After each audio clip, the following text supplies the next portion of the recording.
Can they survive this onslaught? I don't think so. Can Goku find this res? He actually gets a beautiful res there from Goku.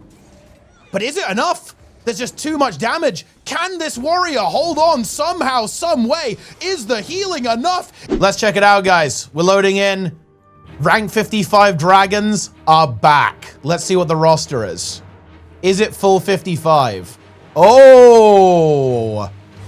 Okay, that is a big roster, actually. It is Draza, Boyce, the Master of Disaster, Caspi, and Syndrana. Still trying to make the Deadeye work. Obviously, this is not going to be a super easy game for blue team. Misha, of course, still in support warrior, still going strong. Maybe Druid next patch, guys, right? Maybe Druid. Of course, this is the last monthly AT before the big balance apocalypse. So you're going to be seeing some support warrior here. Definitely expecting to see some support ranger experimentation in the next patch. Boyce is going to be playing the Gale shot. And this is a very interesting comp. I am really curious. To see how a comp like this with the Deadeye and the Gale shot is going to stack up versus some of the, how do I say it, like more defensive comps that teams might come up with, right? Running like maybe double conduit, double amalgam, whatever people have come up with. But let's actually see who's playing first. I'm sure we have some, wow, we have, very low team count. Is this a gizmo that people just don't want? Oh yeah, it's the champion skull. It's pretty mediocre. But let's see if we can, the little hot dogs. What the hell is this? What do we have here? Ah! The Conqueror, the Lord of Darkness. Alex, Skitto, and Aki. Okay. Playing the Evoker. Is this still the Toad? The Toad has fallen out of favor, but yet the Toad remains for the Conqueror. The Supreme Dark Leader on Hollow as well. Alex going to be playing Support Warrior, of course. Skitto on the Power Mirage. And then Aki, of course, on the Faithful Amalgam. Man, Aki was completely robbed. Aki was going to win monthly, but then the incident happened. Very, very tragic, unfortunately. A very formidable engineer player, but obviously a very strong player. All these players are, in fact, hot dogs in real life. That's how they get their name. Let me see. Draw team? What's draw roster here? T Salesman. This is such a good name from Cranel here. Draw on the Amalgam. Cranel on the Luminary, of course.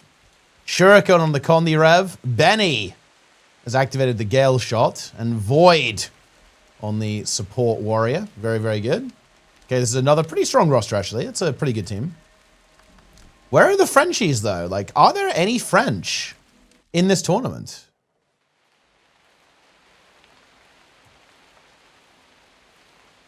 I'm not sure there's any, well, Worms? Wait, are there, guys, is there a Worm team? I don't see any Worms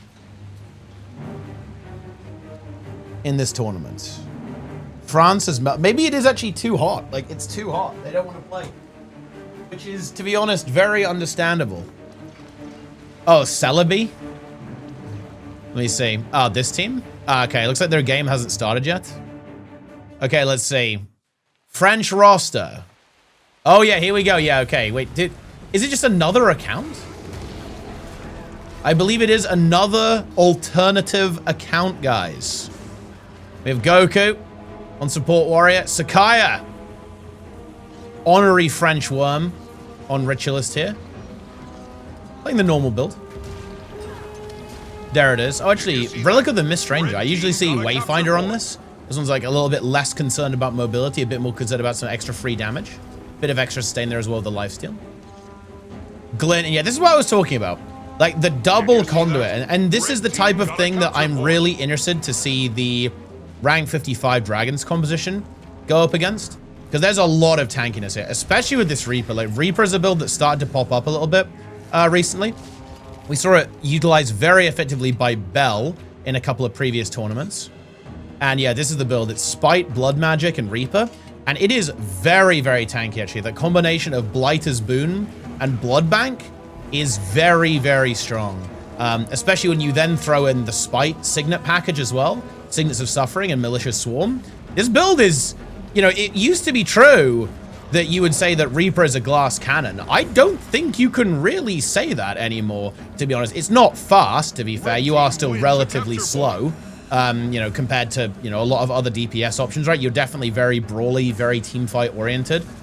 But you can actually hold your own in a 1v1 as well. You won't die quickly, that's for sure. You just have so much lifesteal. Look at that, boom.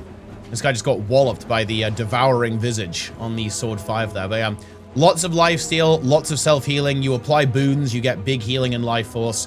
It turns into barrier there, like your support heals you as well. You have lifesteal here, you have dagger main hand, spear as well. Every signet gives you mega AoE lifesteal as well. Signet of the Locust is going to be almost a full heal. Using your Signet of Ram Prism is going to proc your little mini Locust Signet that will also give you some extra healing, which is also very juicy as well, of course. The Signets of Suffering. Plague Signet, very good at dealing with condies, obviously, and it's also a very short cooldown stun break alongside your all weaklings.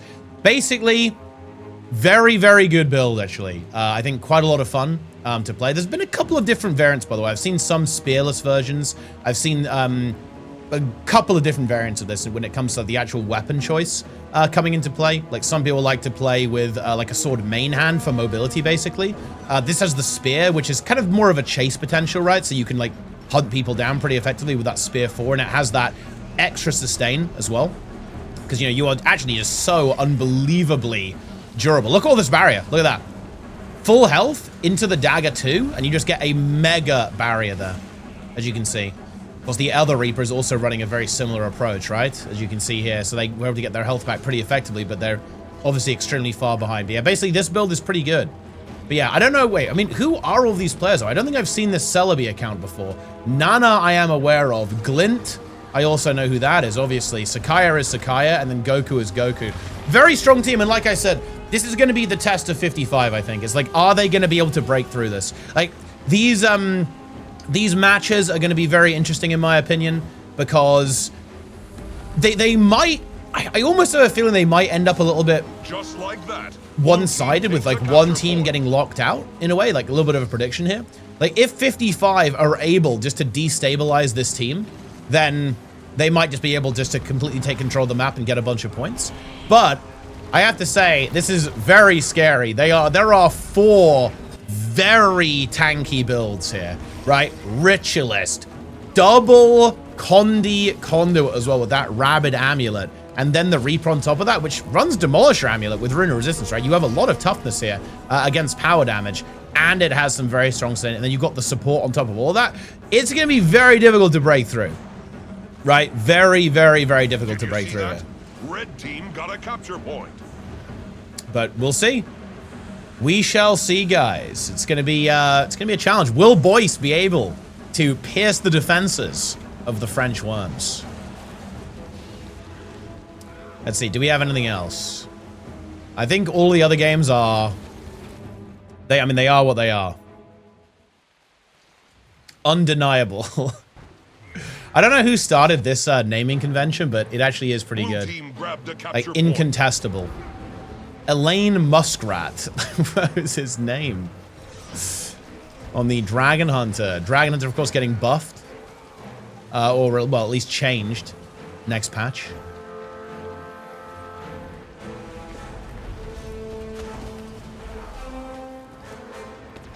Magrest.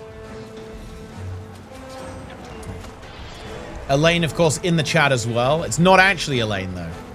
Fun fact, there is more than one person in the world called Elaine. Did you know that?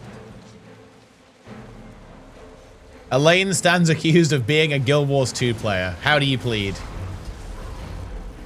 Anyway, all these games are over.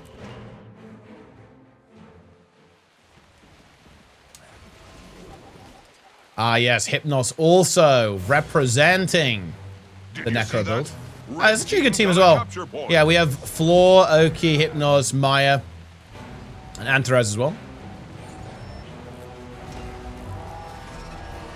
In the mix. Representing this team, I guess. Oh, also Gomo against Patron of Esports. Patron of Esports, Master of D Universe, aka Avatar, aka Guffle TV. Playing the support warrior here. We love to see that. This guy's name is God is Busy. Unfortunately, too busy to save him from death in this game.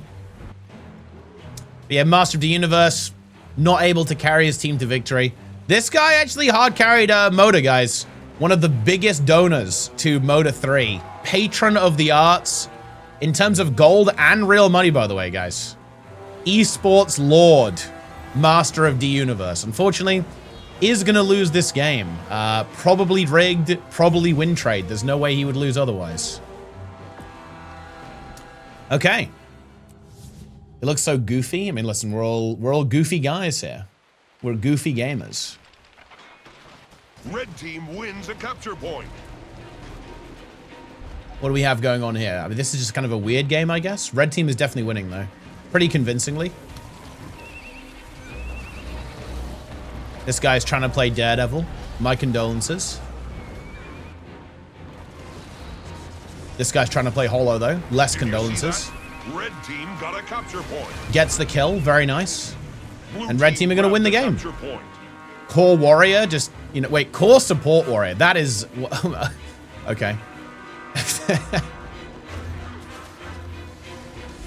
Listen, guys, I would not recommend that build. I would not recommend playing it. You can if you want to, but I do not believe you will be able to contribute to your team effectively. Discipline trait line. And look at that. Heightened focus, guys. That's big. Big healing coming through right there. We love to see that. And stalwart focus. Staff having to do quite a bit of the heavy lifting to kind of make this work here. But sadly, the game is over. Just like that. And we go to the next round. Let's go 55 versus Worms. Did you see that? Red team got a capture point. Surely 55 versus Worms. I'm melting. I mean, look, it's still pretty warm, Nike. Like, it is 10 degrees cooler. Wait, maybe even more. Wait, hold on. Let me check the temperature. Okay, yeah. It right now, it is 15 degrees cooler than it was a couple of days ago. Yeah. Oh, yeah. So even though it's still warm, it is nothing. I mean, I couldn't have streamed. I think it would have almost been like unhealthy to stream. It was so warm, I was incapable of doing anything. Like, I was playing a little bit of the WoW PTR, and I was just drenched in sweat. Like, I was just dripping the entire time. It was not fun. Is it true that countries like Germany, France, and Spain don't allow you to use AC? I mean, I don't know. I don't think that's true. What country? I'm in the UK. What's the best choice of playing all game modes? Deadeye or Mechanist? Or they're both no-go? They're both... both of those kind of have their weaknesses. Like, Deadeye in PvE is kind of mediocre, but it's actually pretty good in World versus World and PvP. Mechanist is kind of the other way around. Like, it's good in PvE, but it's pretty mediocre in PvP and World versus World. To be honest, if you play mech, there are builds that will work pretty okay in every game mode, so I'd probably recommend Mechanist there.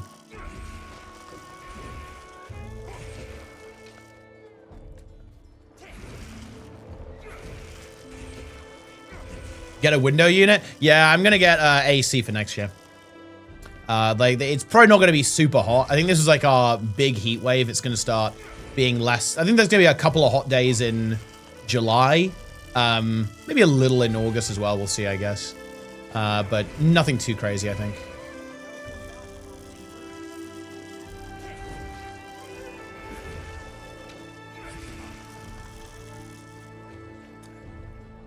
But yeah, I'm gonna get it set for next year, so I don't melt and die. Okay, let's see what we got.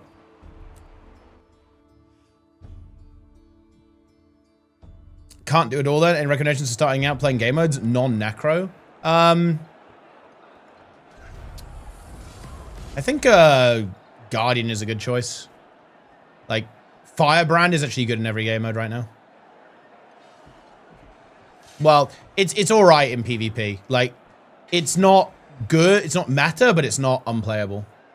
It's kind of hard to find something that's like actually very like meta in every game mode that also isn't a bit weird and gimmicky.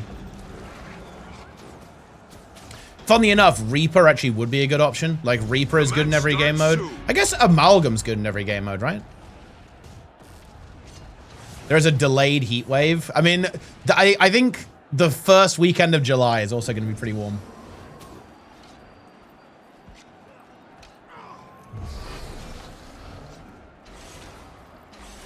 Hold on to your point. It's going to be fun.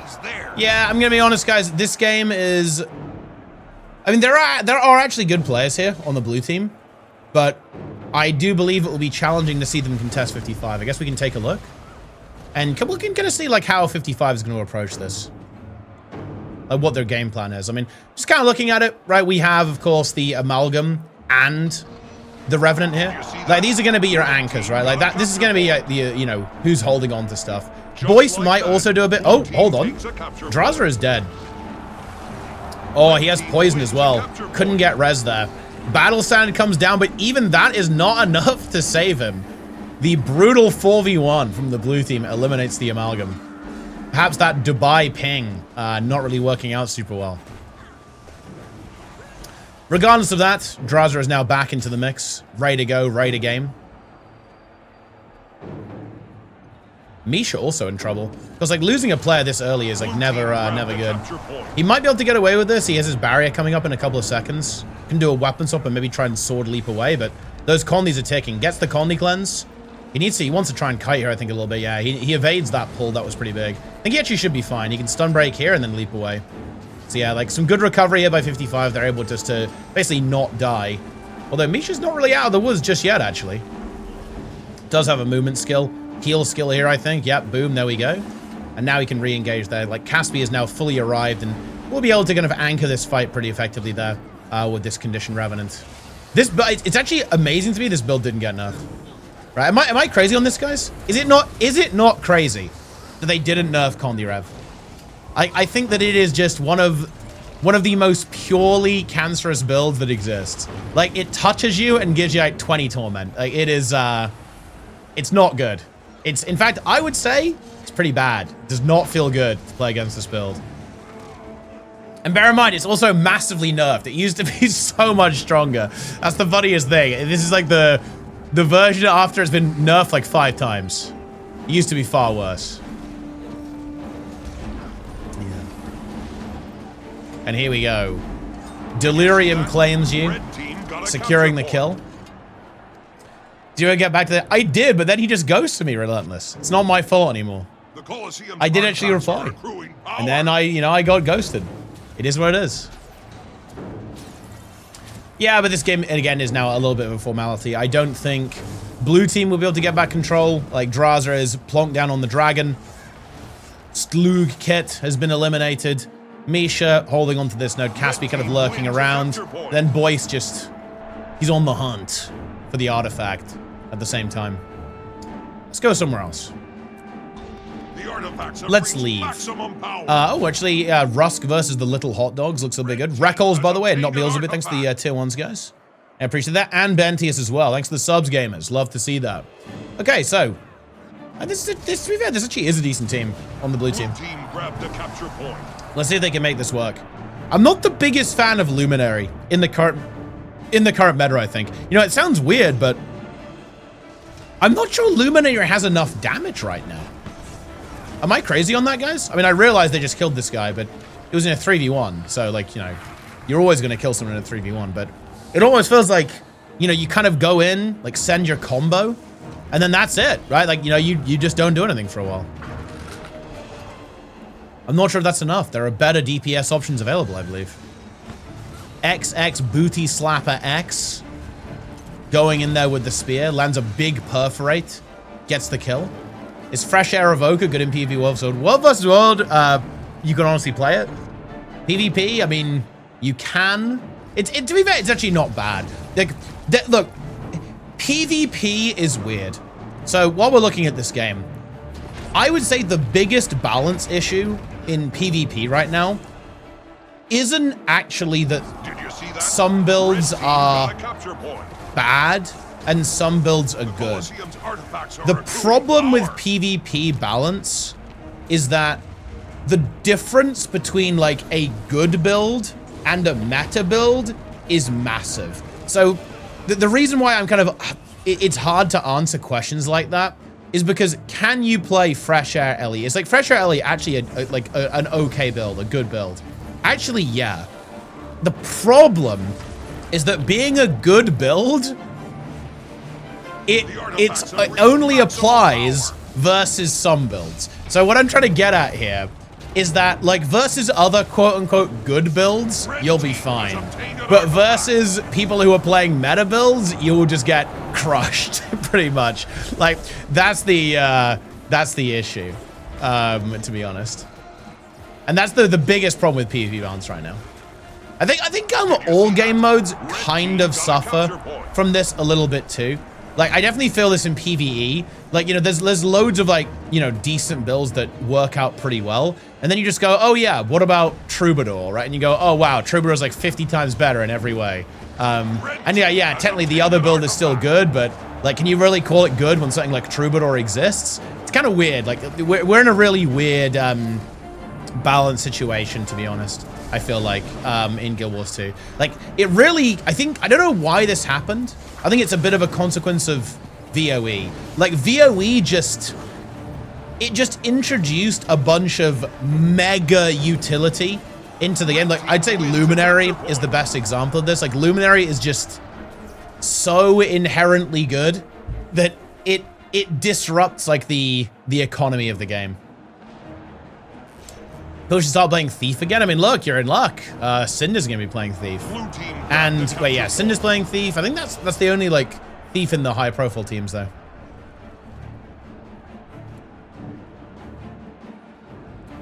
But anyway, red team kind of taking control here a little bit. Now, the Conqueror is going down here, and I do think this is going to potentially be a bit of a weakness in the red team. Like, Nodamel is very, very good on Elementalist, but Toad has simply fallen out of favor, right? It's basically been superseded by the Amalgam build that Aki is playing here.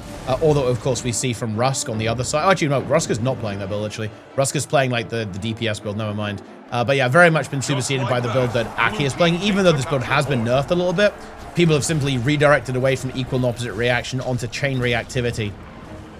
And it turns out it's still pretty darn good at the same time. And yeah, you know, the Toad, I think, just doesn't quite have the same level of kind of extreme survivability, actually, that the Amalgam has. Still has good damage, though, right? Like, you know, it's very annoying, right? I love the Evoker Elite. Like, I never underestimate an Evoker just because of the Elite. The Elite is so good. Like, if you just slap that down in a team fight, or, you know, when you're trying to kill someone, you know, you're chasing someone down, you just slap the Elite on them. It's so devastatingly strong. You can kind of see here, right? Like, the Toad is, honestly, it's not really what it once was. I hate to say it. And you can see this Amalgam, even though it isn't, this is a build that can 1v1, to be fair, right? It's very much like a hybrid build. It can roam a little bit, it can team fight a little bit, it can 1v1. Maximum power. Kind of make short work of the Toad, unfortunately. And yeah, even though it gets revived. Oh, well, look, I told you, man. You never underestimate the Elite. A little bit of overconfidence there, I think, out of Rusk. Does get the kill, though, when this +1 comes in. So, to be fair, it kind of works out. But you can never underestimate that Elite, man. And blue team actually now pick up those 2 kills. Again, like, a lot of time wasted on the Conqueror there. And the Lord of Darkness going down as well. Blue team actually making a bit of a recovery here. If they could actually cement a bit of an advantage by getting another, if they could get one more kill here, they're really happy.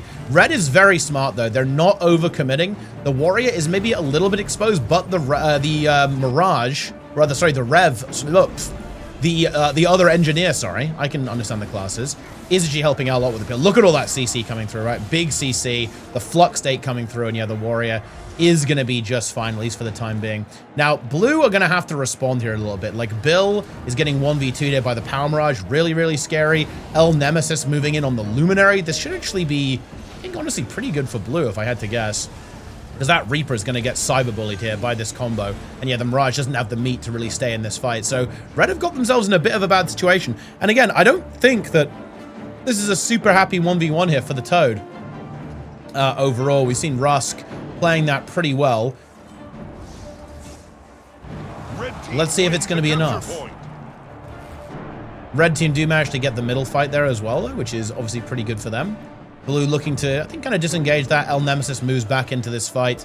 Warrior moving across to the other side of the map there. I think maybe some slightly confused rotations coming out from blue team here. Trying to make the most of this. Blue Amalgam. Ooh, if Russ dies, this could be really, really bad. Like, we need to live here, I think.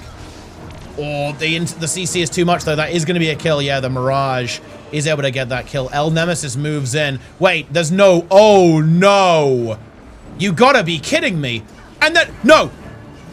Oh, the Vapor Form is big, but the Mirage damage is bigger, I think. That is going to rally the Conqueror. El Nemesis nearly pulling off a meme moment. Pretty much only Vapor Form saving the day. Support Warrior does move into the mix, though. So that's pretty big. That does keep this node neutral, I think. Basically, kind of forever, actually. Like, this fight will just be very, very slow. Yeah, I actually really like Alex leaving here. This is very, very good. Oh, especially with that kill onto the conduit there. Nice res coming through from the blue team. But now that this Rev is here, this is probably going to turn into a bit more of a serious team fight. If I had to guess, like, you know, it was going to be like, oh, just let the Toad kind of do the outnumbered fight there. But now it might turn to a bit of a team fight. I actually do like what Red's doing, though. Red are not taking the bait. They don't want a team fight. They're just going to disengage. We actually have Warrior just helping this Elementalist just peel out there. Don't commit to the fight. Maybe look for some artifacts here. Mesmo already grabs the shield, which is obviously super nice. It's going to help them win these fights. If Red get both of them, they probably just straight up win the game, realistically.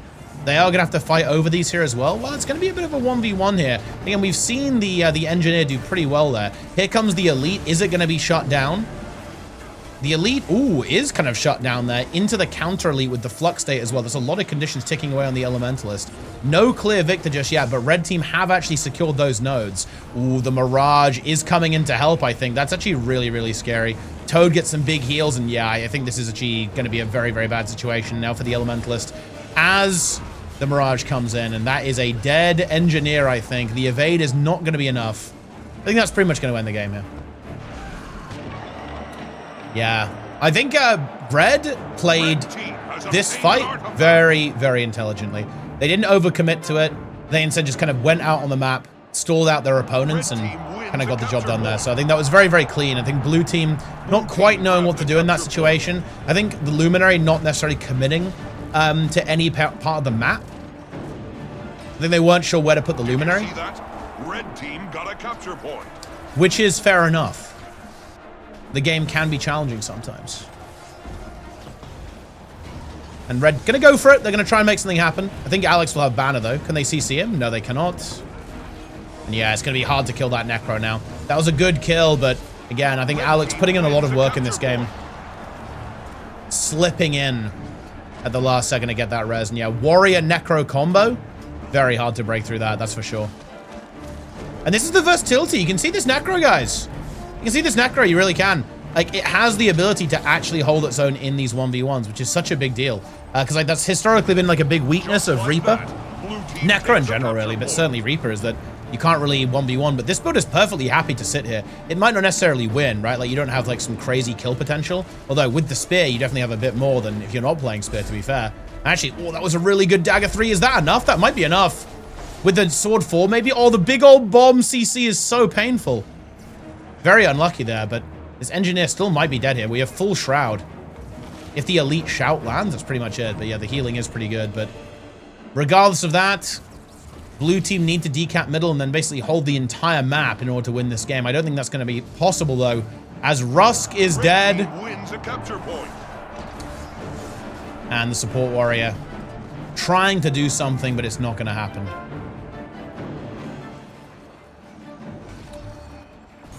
It's a Condi Toad, guys. Not Lightning Rod. It is the standard Toad. Sage Amulet. And there you have it. Pretty exciting game, actually. A longer one. Very competitive. Blue team definitely had some potential to come back there. But there's a little bit of difficulty in navigating that. And to be honest, I think, you know, as opposed to saying, oh yeah, there was some difficulty there, I think honestly just Very clean play, actually, by red team, kind of in that mid game. They fell behind a little bit. They had a bit of a struggle, but they actually played it very clean rotationally towards the end of that game. So very well done there by red team, to be honest. They played very well there. That was crisp. Demolisher Reaper? Yeah, Demolisher Reaper is crazy tanky right now. Again, I'm just so interested to see how 55 is going to approach that. Because they're going to have a big problem, guys. They are. I mean, they're obviously very good. They're very, very, very good at the game. But they are going to have this major issue. And that major issue is going to be the double conduit and the Reaper. Now, they've got the Gale Shot. They've got the Deadeye. That's a lot of damage. But is it enough to break through? Let's see. Who do we want to watch here? I think Dra versus Celebi. This should be a pretty interesting game. A Deadeye? Yes, a Deadeye indeed. USA playing double Amalgam. I mean, Amalgam's still good, right? Like, Amalgam is still very strong. It did receive some nerfs, obviously. And to be fair to it, I actually do think the build is much less obnoxious than it was previously. I think this trait was the problem. It was very unfun, very uninteractive when you have that level of stability and quickness uptime, to be fair. So moving it to chain reactivity, I do think, honestly, is quite a bit healthier than how it was before. But yeah, it certainly is extremely, extremely strong. Yeah, and you still have a little bit of quickness here from Relic of the Pirate Queen, but it's got, you know, it's a shadow of its former self.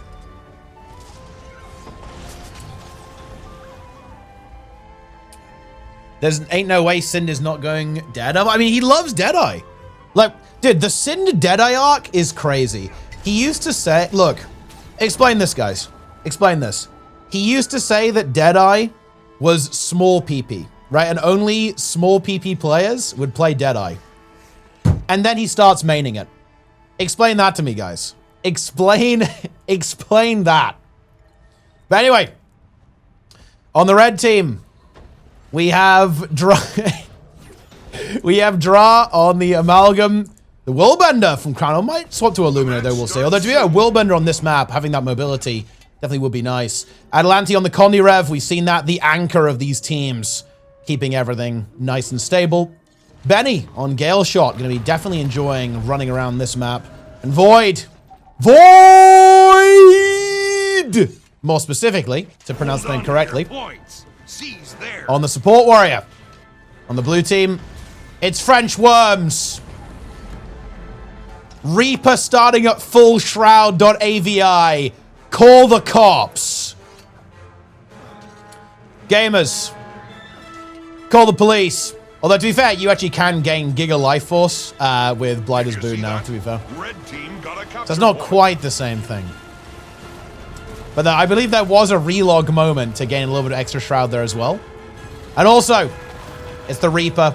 We have the second Conduit from Glint 1v9, Sakaya 1v9 on the Amalgam, and Goku 1v9. Blue team grabbed the capture point. On Support Warrior. Now, this is a thing. Like, everyone here is just so durable. Now, we actually do have a kill. Ooh. That's the power of that Gale Shot, guys. Maybe it is enough to actually deal some DPS here to the Frenchies as the Gale Shot connects and kills the Blighted Priestess. Humongous Toolkit having to kind of retreat. Look at the damage on that Gale Shot, guys. 7k hits coming through. Insane DPS. Benny popping off. Benny, of course, member of Legacy Guild Pharmaceutical Gang, in fact. Many people won't even remember that lore these days. But I do. I was there, guys. Regardless of that, we now have the Blighted Priestess is now back into the mix. Once again alive. And red team actually taking a bit of an advantage here. Now, that is, of course, the downside of playing a comp like the blue team's comp. They are very slow. Right? They are not fast. In fact, yeah, we have one Shiro Condi Rev here and one Jalis. Right? So not a lot of mobility. Oh, what is going on here? I'm not a big fan of what's going on here with Blighted Priestess. Finding ourselves in some pretty unfortunate situations. That Gale Shot able to get another pit kill. That is not good. A comp like this, guys, you don't want to be 4v5. You really, really cannot be 4v5. Right? Like, a comp like this is very reliant on stability, slowing the game down a little bit, like keeping the tempo of the match relatively low. You don't want to be outnumbered in that situation whatsoever, right? Like, you know, you will fall behind very rapidly. And, of course, your own point gain is going to be slower, right? Like, because the comp is slower, you're going to get points slower. You don't want to fall behind on a comp like the blue team. And of course, Sakaya then outnumbered in a 1v2 versus a Gale shot on the Amalgam has no real chance of surviving there. And blue, of course, have this middle node. And again, they can stall just fine, right? They've got this Reaper and the Conner. They can stall that out, no problem. But they need to actually win something. And definitely a little bit of a bumpy start here. Oh, that could be a kill onto Cranel, though that was a very juicy pull. Supports on both teams very much working overtime right now. Res banner still available here for Void. Not available for Goku. Bear that in mind. T-Salesman, yeah, he's going to have to retreat. And that is, yeah, that's kind of Willbender in a nutshell. It does have some serious explosive punch. But once the cooldowns start to run low, you are a little bit vulnerable, that's for sure. Although, having said that, Glint a bit isolated here, away from the rest of the team in a 1v2 versus Benny and the T-Salesman. Goku moving in, but Goku can't get here in time. There's no banner, I believe. Yeah, it's only up in a couple of seconds. This is not going well for the Worms, guys. The Worms are in big trouble. It is just not working.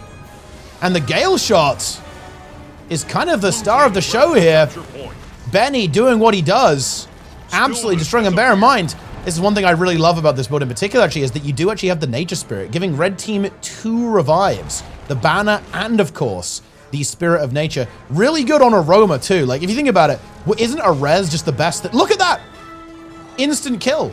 Like, these 2v2s are just not going well here. What are the Worms going to do about this, guys? The Worms are look! Is it not appropriate, guys? Like, the worm tunneling out of the ground is being pecked by the bird.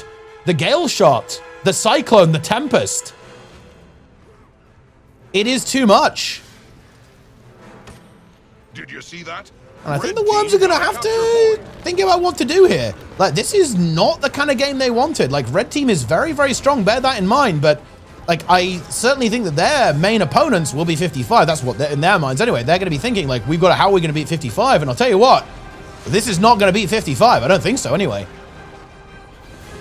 Again, you could actually argue that 55's comp is a bit even more fragile in a way, right? Like, has less muscle to it, like with the Deadeye in the mix. But look, you know, they're very good at that type of playstyle, where they love that kind of very heavy rotational, very skirmishy style. So I wouldn't count them out on that regard alone. And of course, we've also got some weird stuff going on here with the Willbender. Now, it is Cranel, probably the best player in the world when it comes to actually piloting these kind of aggressive Guardian builds. But still, we do actually have this res. Nice banner. A lot of cleave comes through, but it's going to be Glint who goes down. Goku going to go for the res, is able to find it. But these fights are just not going particularly well. Now, I think Red perhaps did get a little bit baited here. Giving away sides is something that realistically probably should not have happened there. Like, the Worms kind of slipped past enemy lines there, borrowed, if you will, into the side nodes here. And I think maybe Red Team wasting a bit too much time there, allowing blue to actually get that pick. And now, yeah, they try to get the disengage, and the Worms have no mercy. They pounce. Adelanti is going to be taken out here as well. We might see another kill onto Benny. We do. Oh, no. Adelanti does get res, though, I believe. I think that was the Nature Spirit kind of coming into play there. But Benny is going to pay for that with his own life. If top buff comes through, that could be very, very painful here for the Red Team.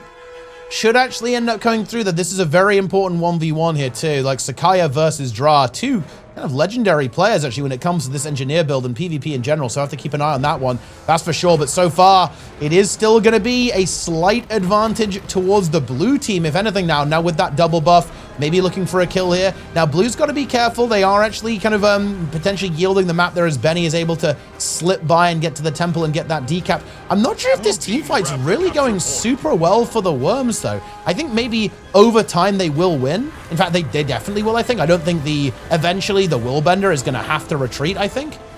Unless we can get a kill here, of course. Tranquility is now up. Is the Reaper going for that? Yes, it absolutely is.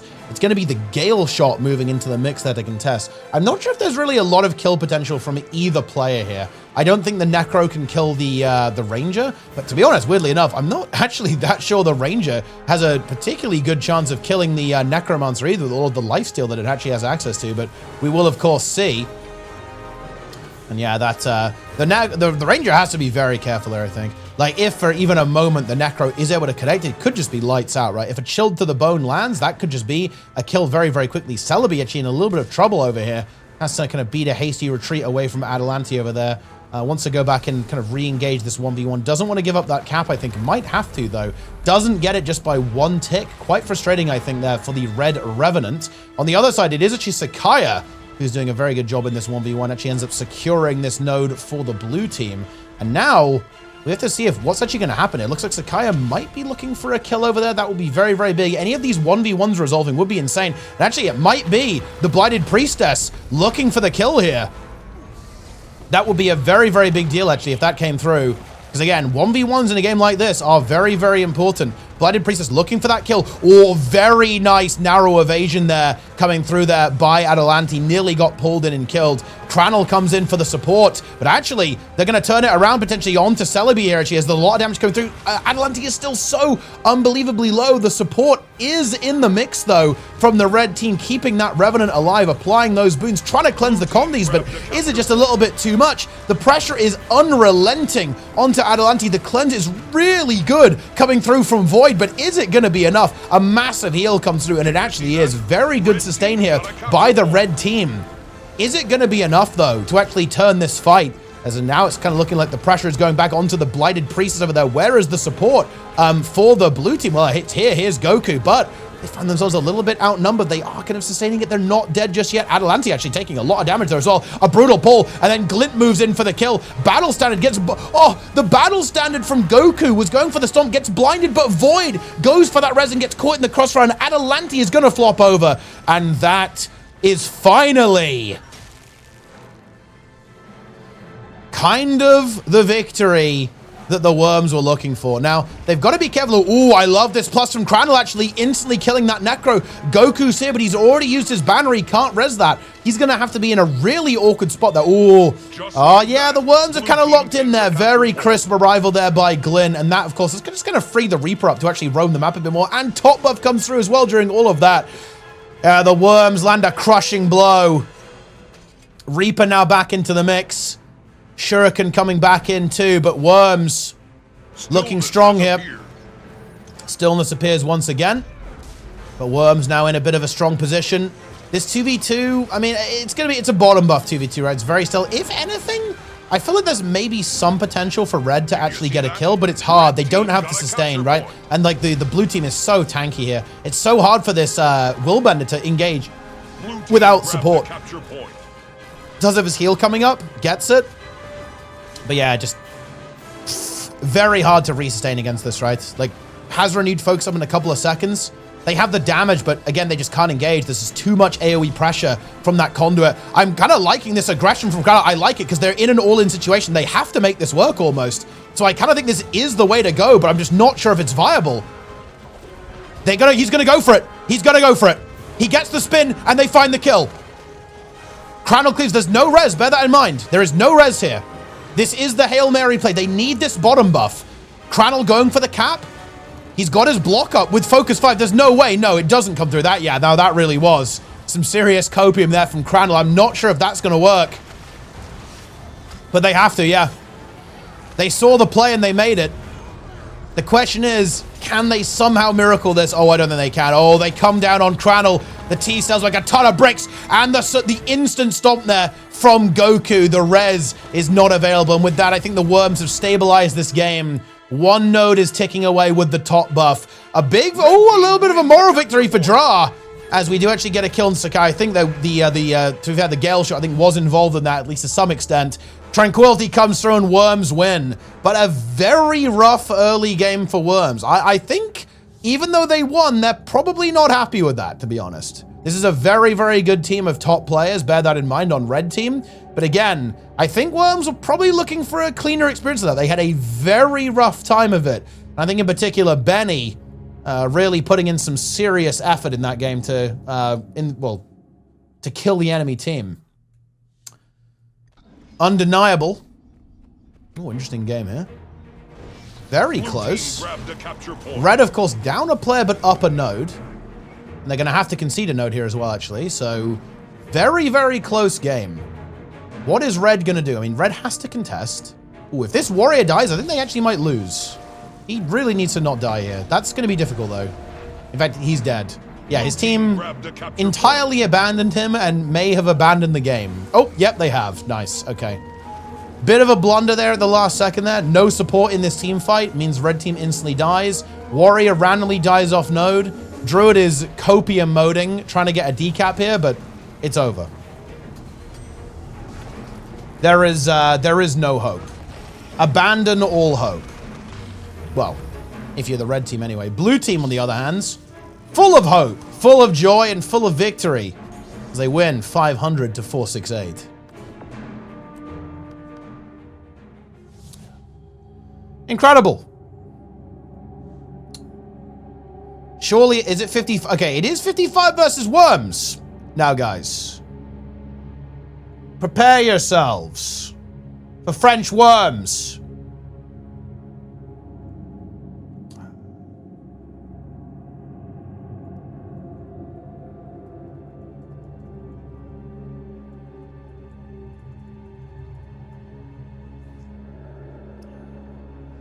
How long until you make sense of a team fight? It's not... Look, whatever people tell you, it's not that bad. You can honestly get a very good grasp of like how things are kind of going in Guild Wars 2 in like a couple of months.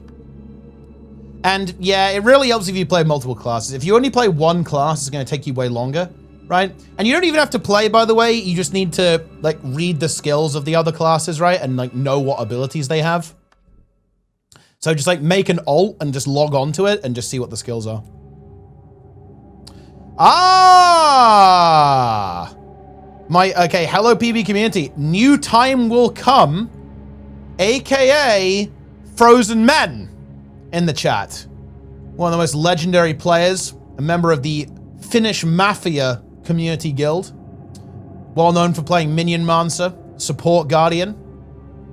Minion Mancer in ranked, of course. Yeah, Frozen Men. Very powerful player. Best Minion Mancer Necro to ever live. Correct, actually. That is correct. Is Willbender the best Guardian PvP spec? To be honest, I feel like Guardian is actually not that great in PvP right now. It's probably Willbender or Luminary. I think it's probably a bit map dependent. Like Cranel didn't play Willbender there for no reason. Like he wanted to be a little bit faster. He wanted to have a bit more assassin potential. I think in that game, I think it was a good choice. I think as a more general pick, Luminary is probably the way to go.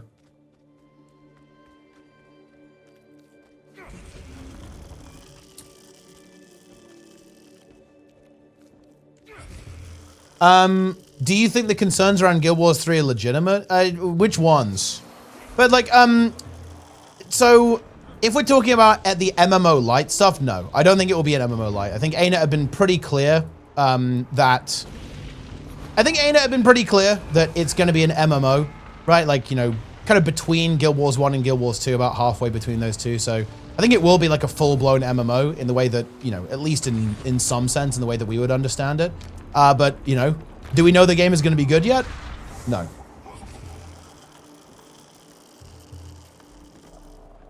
What would even make you think it'd be an MMO light? I think some people are kind of latching on to the NC comment out of Cordis. And also, there's been a recent YouTube video that has got people a little bit worried, I think. Oh, let's see if it's going to be the Luminary like play from here from the Worms. That would be an interesting pick, actually. Kind of a bit more just pure, raw throughput coming through. Wait, this is more of like a... Wait, this is actually a slightly... Oh no, could be a bit of a reroll situation. We'll see what it's going to be. But yeah, this is going to be a very interesting match. Kind of a teamfight map as well. Right, but it's also a big map. So the Thief does actually have some room to stretch its legs a little bit.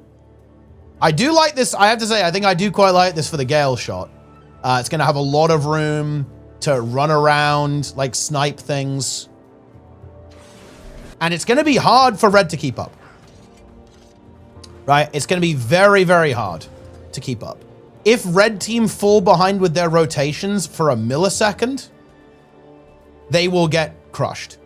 But if they're able to hold it down, force these team fights on the bell, quickly secure that objective, then I think their comp has a good idea. The match starts soon. But I'm just very interested to see how 55 is going to use this. Use the Deadeye and the Gale Shot. Because I can understand playing one of these, right? Like, this is the thing about the blue team's comp. Deadeye, honestly, yeah, Sin can make it work. Boyce, obviously, the best ranger in the game. Can obviously make the Gale Shot work. It's a really strong DPS option right now. It is pumping, right? But how do you make a comp with both of those work, right? Like, they really don't have a lot of meat for these big team fights, right? If you look at how tanky the red team is, they have got some serious durability. Oh, they're going to go straight for Goku, though. They want to go for the head of the worm, the head of the snake. But those, look at those Condi Revs, man. Red team wins The Condi Rev from Glyn is pretty devastating. It is going to be the Luminary, but actually Goku is just dead here. The Deadeye and the Ranger able to snipe him down. Goku can't survive it. The terrain is a bit too open, and Worms driven back here. And wait, Sakaya on a second Paragon, but it's kind of like the bunker build, isn't it? Yeah, this is the, well, when I say bunker, it's like the 1v1 variant from Sakaya, actually. Yeah, I saw people play this build a while ago, but then everyone just stopped playing it. Everyone's just playing Amalgam instead. I'm very curious to see like what the advantage of this build is actually going to be. To be honest, I don't exactly know why you would play this over, let's say, you know, the Amalgam, for example. Is there a workaround to running backwards slowly with S? Is it action camera? No. It's something called About Face. You just need to... basically, there's a keybind that lets you turn your character around immediately and then run backwards directly. That is the solution. Worms, actually smart, though. Right? They just kind of chill. They relax. What's the main difference between Deadeye and Gale Shot? Gale Shot is better.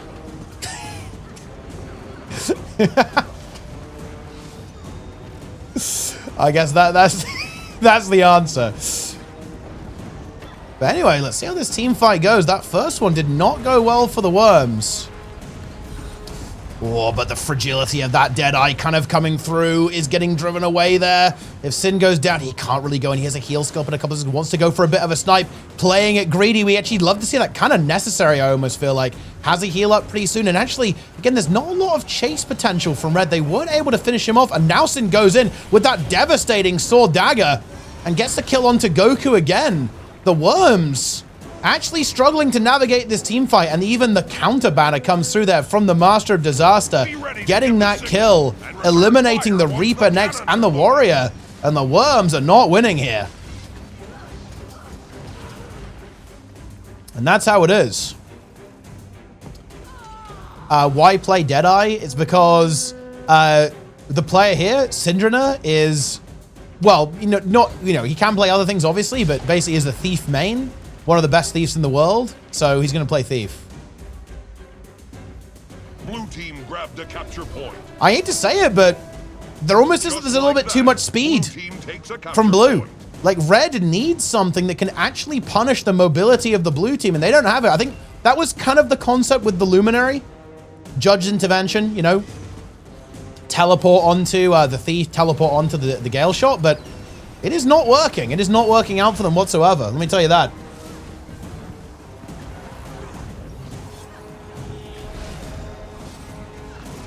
And Goku just dying again. There's too much damage. It's over. The Worms are done.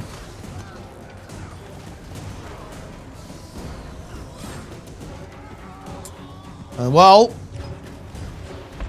I think the Worms are going to have to recook, guys. They're going to have to come up with a different approach to this, because this is clearly not working. Rank 55, rank 44 dragons. Because, of course, Caspi is, I guess, not an official member of 55. Caspi, of course, a previous member of a variety of guilds.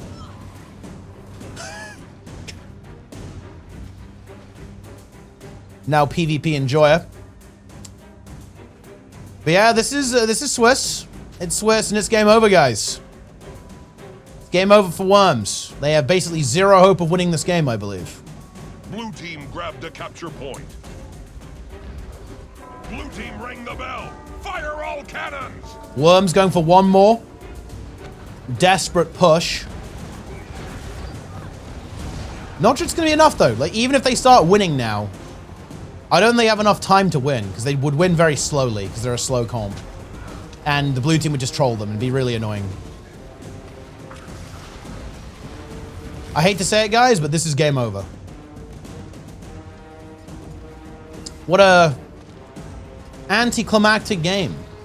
Draza is dead, but it doesn't matter. And well, we don't necessarily know that this. I mean, this could be the fake comp. The Worms could have a top secret project. This is well known. The Worms are known to do this. I will admit that, guys. However, they also might not. Bear that in mind, guys. Like, they may have no solution to this comp. The Worms may be dead. But we have seen them pull out some tech in the finals. The fact that they tried with the Luminary here, though, does kind of, in my opinion, kind of make that less likely. Otherwise, they would have just played their kind of like default comp until they actually got to grand finals. But that is not the case here. The hidden cook. I mean, who knows? I mean, look, the French, they often have a little secret. And the real key is they need to deal with they have to deal with the Gale shot, right? Like, the Gale shot is pretty much the enemy here. Boyce must be handled. Boyce must be dealt with.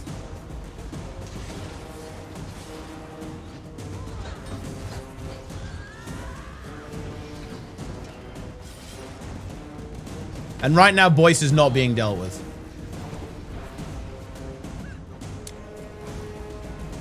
He's feasting. Look at this. Look at the damage, guys. It's just too much. Luminary immunes a bunch of that, so unlucky, I guess, for Boyce, but look, he's just going to come back for more. Look, boom. More damage. It's over.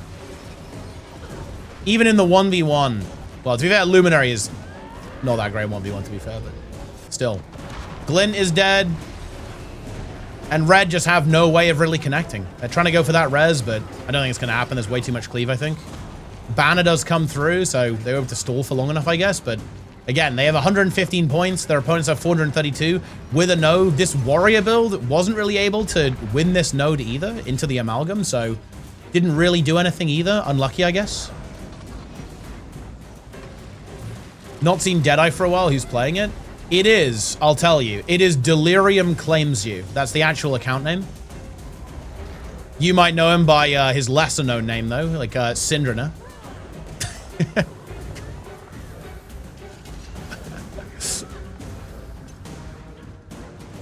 Also known as Black Merlin. Dude, Sid's got some good names, man. Like, wait, what are the good Sid names? Delirium Claims You. He has Black Merlin. Wait, what's the other one? Oh, yeah, Time Fate Karma. That's another really good one. And blue team gets the bell. That's it. Yeah. Time Fate Karma is good. That's high tier, actually. That one is good. I will admit that. Yeah. Look. PvP players are some of the biggest role players in existence. Fact. That's not even a hot take, guys. I'm sorry, it's not a hot take. It's well known. I was gonna watch like this game, but to be honest, I think it's pretty favorable to what I'm actually. The little hot dog's kind of popping. I do want to see how this is going, actually. Little hot dog's popping off there. I actually would have expected, because red team looked really strong, actually, in their previous game. I kind of would have expected red team to do well here. But to be fair, blue team is also really strong. They've locked in. Just like Skitto activating the full power level of that. Look at that Mirage. Just destroying that support warrior. Goodness me. I think they're going to be winning this game pretty soon, actually. Yeah, Dra trying to hold on to the bell. I imagine this might be a 75-point bell. Even if it's only a 50, it's still going to basically win the game outright for the blue team. They're trying to just bring more players in. Very nice res there by Benny, actually. That might allow them to stall the bell, at least for the time being. I actually do like the choice from the Mirage to actually leave and just go for a plus instead. Is going to get matched, though, by the Gale shot. See if the Mirage can actually get something done here. Hard to kill that Gale shot. A lot of stealth coming through. You can see how slippery that Ranger is. Very hard to nail down. It's why the Worms are having so much difficulty. It's not like the Worms weren't trying to deal with the Gale shot. It's just very hard to do. It has, honestly, I feel like Gale Shot has more stealth than Thief right now. It is very, very hard. Like, if you have a skilled player playing this build, it is really hard to nail them down. Like, the strength of that Ranger Spear, and of course the Smoke Field, classic Smoke Field from the Smoke Scale, is just super strong. And yeah, look at this. It just finds kills. It just finds kills. The Lord of Darkness, the Lord of Darkness is dead.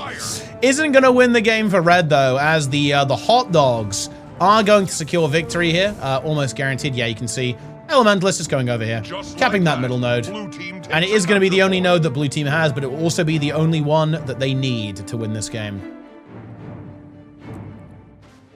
I think this game is actually pretty close as well. Oh, yeah, this is a really close game. Let's see what's going on here. So it's actually perfectly even right now. Bell is going to be up. Ooh, this Reaper, maybe getting a decent connect. Wait, is this like a bunker luminary? What is this? Wait, is this Garkos? It is.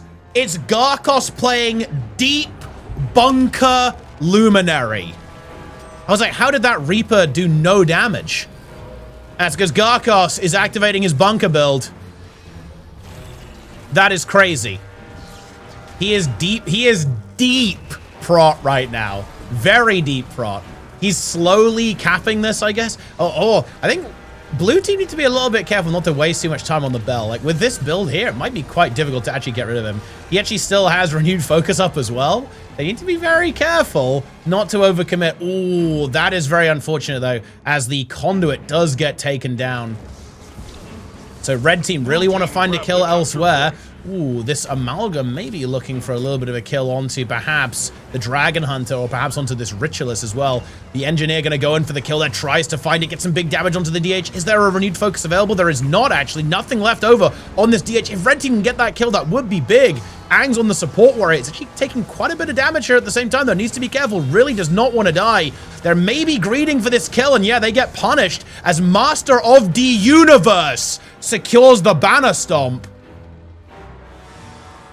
Now going over towards the Bell. Oh, yeah, I think, honestly, we have to leave this here. They just have to leave it. Oh, red team. Oh, wait, hold on. We're in a crazy, wacky situation. Looks like red team might actually find this rally. There's no banner available for Master of the Universe. He's going for the hand res. Surely he can't get that. There's no way. He cannot get it.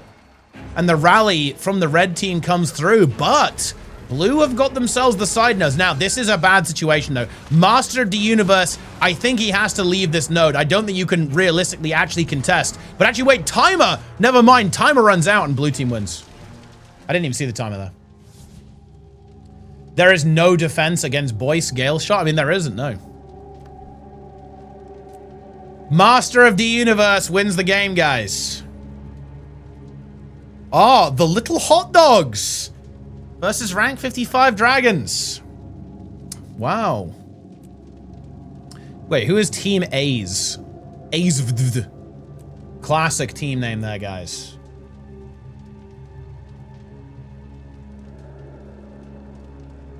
But yeah, I am planning on making a second... Oh, it's Aki. Oh, okay. Oh, wait. Didn't I already see that team? Wait, how did I not recognize that they have that weird-ass name, then? But anyway, I am planning on releasing a second Guild Wars 3 nuke. Because the discourse around the game right now is Papega, and I have to set it straight. Right, people are saying MMO light, it's over, it's slop. And I think there's no reason to say that right now. Although if you do want to say the game is slop, I think you can do that, because that's funny.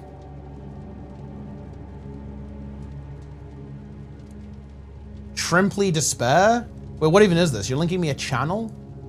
What is this, what does this mean? Shrimple as? Guild Wars 3 is dead. True story, actually, guys. True story.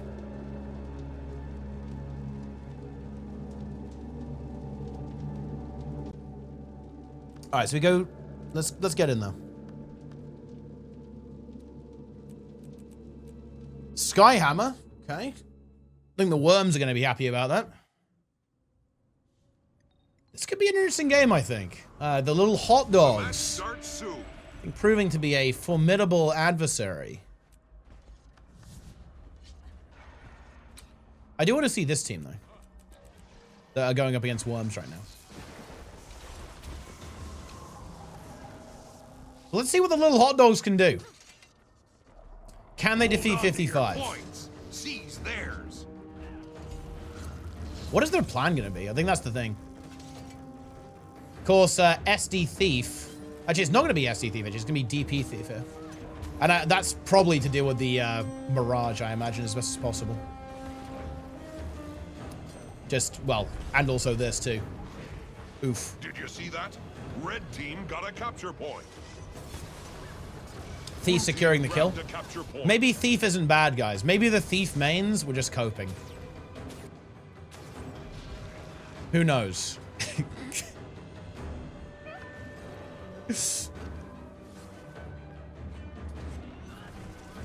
What about the current meta makes Thief struggle? I mean, everything is just insanely tanky, to be honest.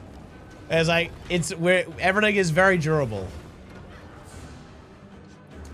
Yeah, and this is the thing. Like, this Mirage is gonna have a rough game, guys. This is a very strong player at Skitto, but up against Boyce and Sind, who are both gonna be basically holding W on you the entire game, I mean, it's gonna be rough, guys. I'll be honest with you. Like, it's not gonna be good.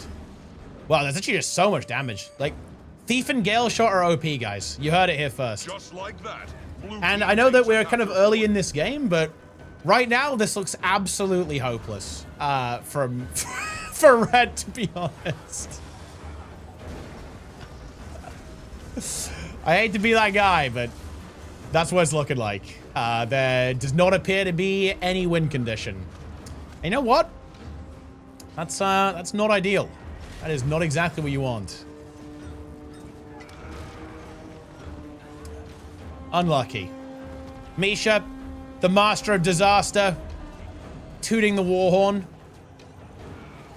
activating a variety of abilities. Very stable fight here. Nothing really going on. Draza attempting to capture this node. Will be a legendary 1v1, actually. The best mastermind EU, little hot dogs member now. Will be interesting. Draza versus Aki 1v1. I don't think I've ever seen Aki actually lose this 1v1. Or at least not consistently. Obviously, like, I have seen Aki lose. But, you know, not consistently to anyone. Can Aki defeat Draza? Will Draza, even with his Dubai ping, will it be enough to defeat Aki, the best mastermind EU?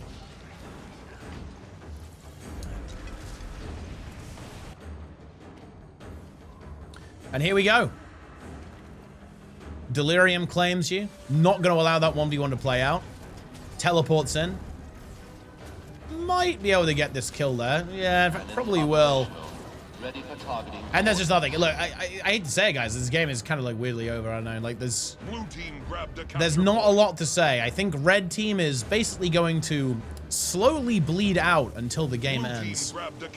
They do have some good mobility, and they do have things that can contest. They basically have 3 characters that can contest nodes, right? The Hollow, the Elementalist, and the Amalgam.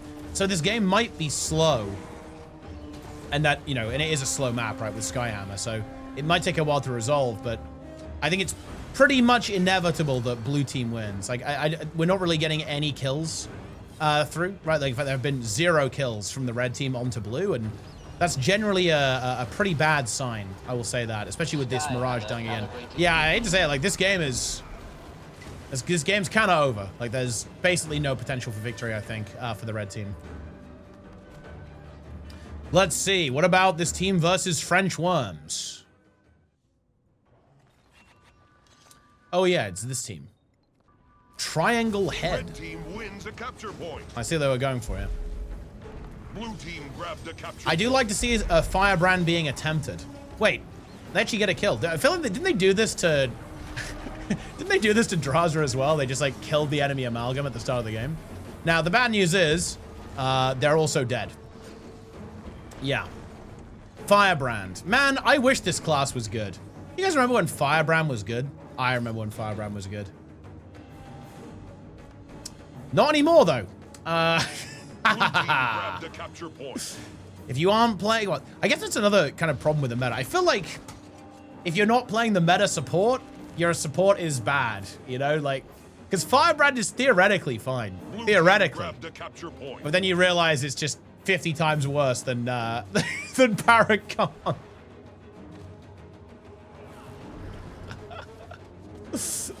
Unlucky.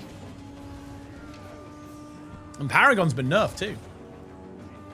It's still good though. Yeah, this almost feels a little bit similar to the previous game we were looking at. I find it difficult to imagine a universe where red team wins.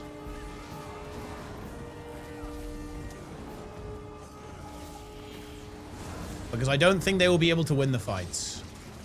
And if they don't win the fights, they won't win the game. That's actually a really nice glint stun there. Or rather, Shiro stun, rather. Is it enough to actually connect, though? Not particularly. Ooh, very juicy pull. The Condi Revs working overtime there on both teams to completely troll the enemy team. Doing a lot of damage there to the Worms. Is it enough, though?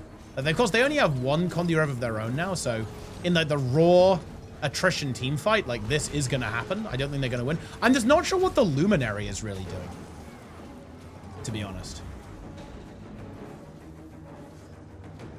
The Luminary is not really working out.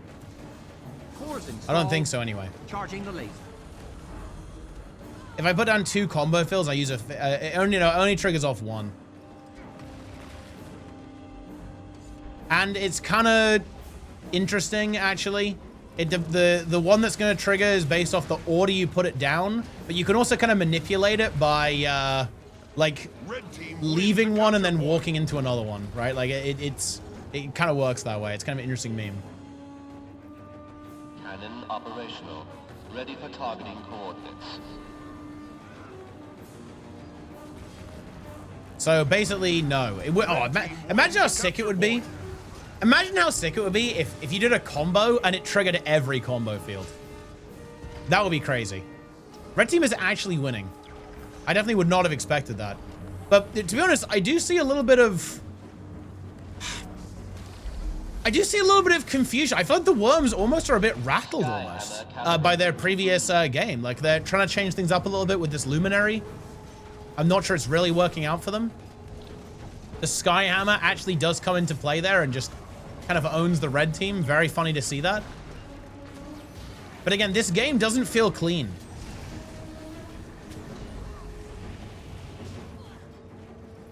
It doesn't feel clean to me, guys. Red is not randoms. Red is good players. Kind of more of like a, I guess, a pug style team. I don't think it's like a full arranged team or anything. Blue team grabbed a capture point. The last one that's put down. Yeah, that's right.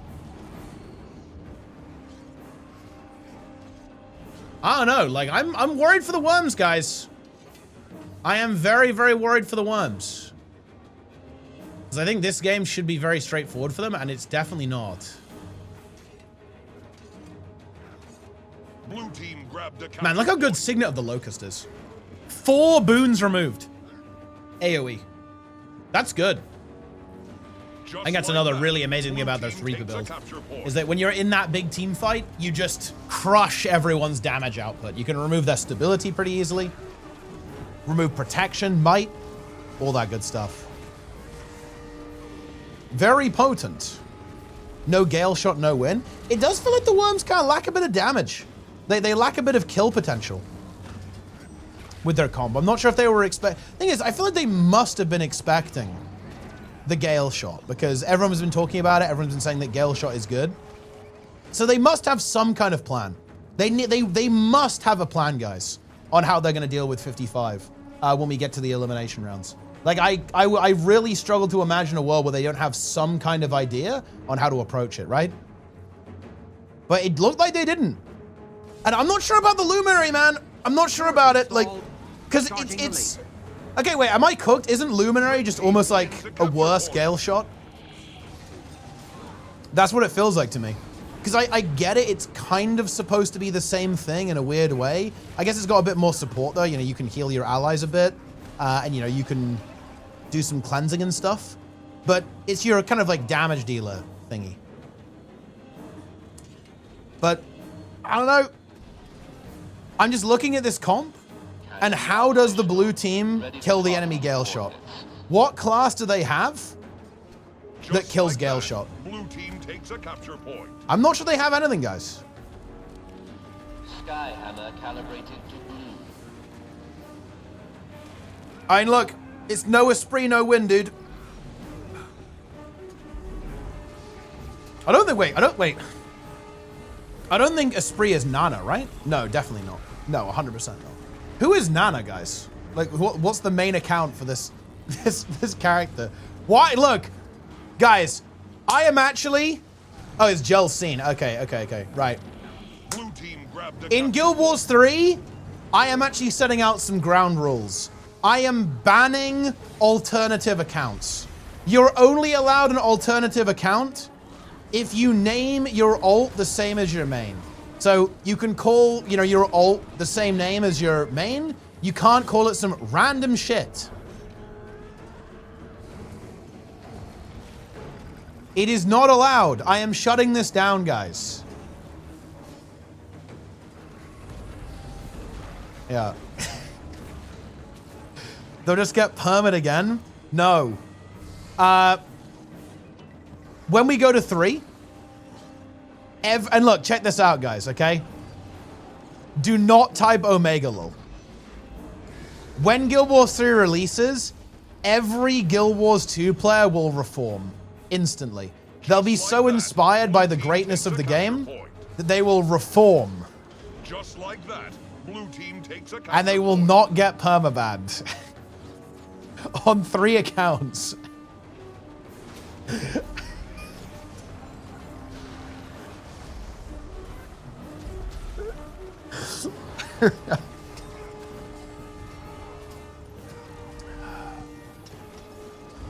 That's just the way it is.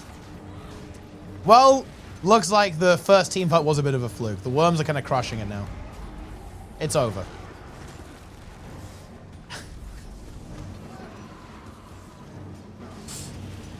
It is what it is. Was there monthly AT selling in Guild Wars 1 too? I seem to recall there was a really funny drama where bots... I think it was... Okay. Look. I believe there was a monthly AT team in Guild Wars 1 that won powered by bots. And let me just put it like this. With German-themed names.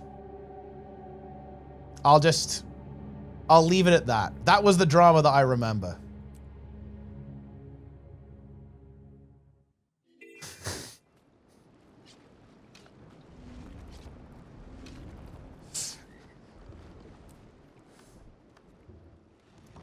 Wait, dude, what is this? The little hot dogs actually contesting into 55. Little hot dogs now with the double cap over 55, guys. This is absolutely massive. Hot dog gameplay. Point B is being held. Conqueror versus Draza should be relatively stable. Skyhammer also locked down here as well. Ooh, Skitto's been killed though. And that is going to lead the Supreme Dark Leader in trouble. Supreme Dark Leader has been driven away. Delirium claims you looking for that kill. I think this might be a dead holo. Oh, can he turn it though? Oh! The Dagger Storm is going to save the Thief. Caspi now moving in as well. Oh, if the Thief dies, that could be a little bit scary though. Sin does have Shadow Step, so he should be pretty okay, I think. Isn't really in crazy danger. Ooh, but now blue team have that one node. Red team is moving to contest it, but they're going to have to give up middle in order to do so. Or are they just falling at the last hurdle? They may well be. What happened in this game? Wait, a massive comeback actually from Red, because they were dead in the early game. I mean, look, I wrote this game off. They were totally dead. But the little hot dogs with a massive comeback. But, oh, wait, no shot. They actually get the hammer as well and decap. They maintain their points advantage. If the best mastermind EU can get here in time to contest, that would be massive. And he does. And the Supreme Dark Leader, the Lord of Darkness, on middle as well. dying on node is actually, I think, not the way to go. You don't want to give the 5 points, I feel like. You just want to troll and stall for as long as possible. They cannot concede that node. Meanwhile, though, I think Aki is going to find this kill. Delirium claims she goes down. Aki, the best mastermind EU, gets 5 valuable points for the team. And the little hot dogs are going to win on timer versus 55 dragons. The hot dog, the glizzy, is too large for the dragon to consume. The hot dogs push forwards in the tournament. Massive hot dogs. The conqueror conquers. Yeah. Massive hogs. Also, kind of a similar scenario going here almost, actually, as we have red team trying to get into the lead. They should be able to do so, actually, in a couple of moments there. Red team got a Actually get that cap as well. There comes the cap. Oh, Luminary is trying to hold on for dear life. Actually does get into Forge. Can maybe even get a kill onto the Amalgam. Oh, the CC is really big, though. The Flux stance might be a little bit too much for this Luminary to hold on to. No, it is. That's dead, but also the blue Luminary is dead as well. Crocodile Emoji securing that kill. I think that is going to be a win for red team. Is 55 out? No, that was Swiss. So we're going to elimination next round, I think. Did you see that? If I am not Red mistaken. team got a capture point. It is time. Crocodile Emoji secures victory here in this game. Who's red team? I'm not sure they have a team name, really. I mean, they're just toil and trouble. Ah, look what we have here. Team grabbed a capture point. Lara Raid, Lara viewers have entered the stream. We have just watched the little hot dogs defeat rank 55 dragons. So if you've come looking for hot dogs, I mean, you've come to the right place. It's Lara's birthday today. I feel like that is definitely not true. In fact, that is definitely not true. Yeah. Why are we even saying that? Also, I feel like you've made this claim before. I believe you have made this claim before. Yeah, exactly. It is not Lara's birthday. I know this because I know when Lara's birthday is. Okay? And I know, therefore, when it isn't.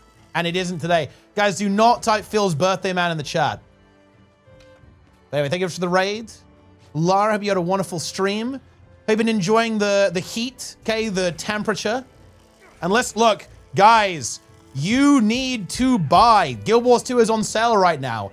Buy a copy of Guild Wars 2 using your favorite content creators link. Fund our air conditioning, guys. Come on, let's do it. Okay, we're here.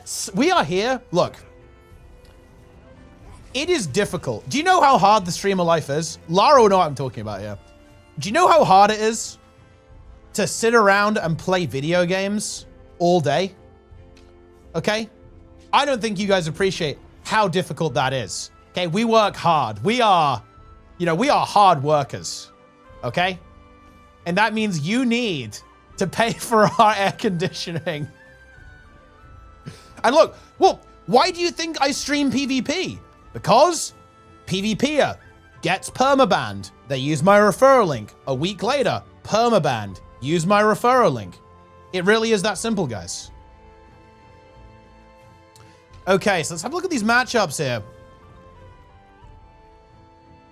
Shrimpalaz. So we have Hot Dogs versus Azvd. Driven by Time versus French Worms. Rusk versus 55 and Dra versus Antus. I'm not sure which is the most interesting game here. I think Hot Dogs are very favored here.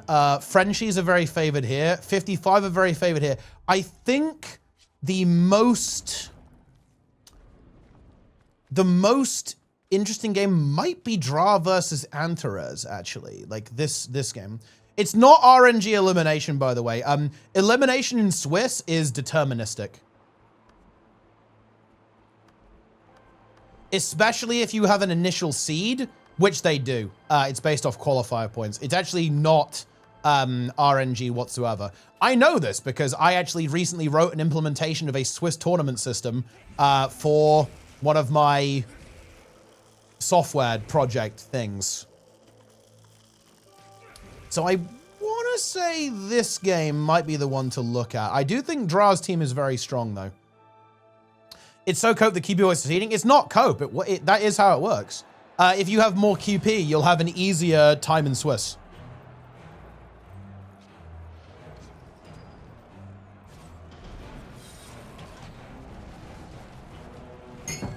Moda overlay in Monday AT. It's a bit delicate, Avatar. I am actually working on because basically for Project 3, we're going to do tournament month, and I want to have like a new version of it done by then. But I don't have that right now, and look, people who know, okay? Like, there's a lot of people who help me run tournaments. Some of them are even in chat. And, well, put it like this. It's a little bit fragile sometimes.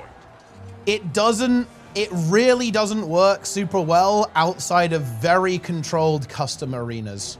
There's actually no reason it shouldn't, by the way. It's just that I never designed it to do that, basically. I just haven't made it do that. But I might do that for Project 3. Is Gale Shot broken? Right now, Gale Shot is very good, yeah.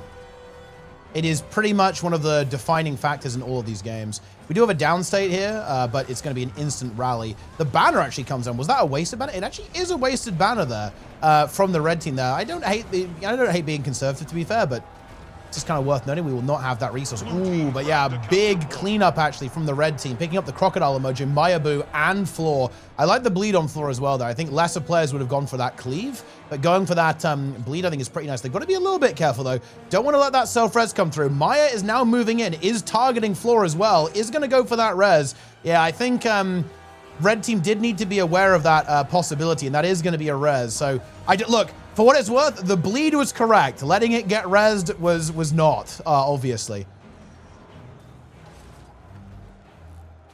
Crocodile emoji. Yeah, I like the crocodile emoji on Twitch, actually. It's kind of adorable, no? But anyway, so far a very competitive match. Hypnos going to be back into the mix in just a couple of seconds. I think a slightly different build to what we've seen so far. You have less signets in play, Well of Power, and your Soul's Mind. Probably using the Weakness Relic. Yeah, Relic of the Twin Generals for the AoE weakness, and of course a bunch of Might that's going to feed into Blighter's Boon. Pretty good. Here comes the Reaper. Doesn't connect the elite skill. It is a very short cooldown though, so not the end of the world. Is the support here? Yeah, Floor is here. Hypnos and Floor can probably stall this out. Now, they are going to be stalling on enemy node. But yeah, red, they're not taking that bait. They're just going to say, well, I mean, look, you want to stay here? You can do that. You can fight on our node, no problem. It's going to be the Reaper into the Amalgam, which again is actually kind of okay for the Reaper. Right? You would not think that, but it absolutely 100% is. Like, the Reaper can fight this fairly effectively, especially now that the crocodile emoji is coming in. But Antras is actually going to go downside over here as well. T-Salesman gets the knock there. And that is just the end of that. Red team has obtained an artifact. Boom. And it is the Hammer Luminary as well, by the way, from Cranel. As opposed to the kind of more traditional Greatsword variant. Almost going for a bit more chase, in a way. Right? Because like the Hammer lets you be very, very sticky. If you land your Banish, you can then teleport onto your opponent. Very sticky. Some good Immobilize, some good lockdown with the Ring of Warding as well. And so far, red team just really doing well in these fights, I'll tell you that.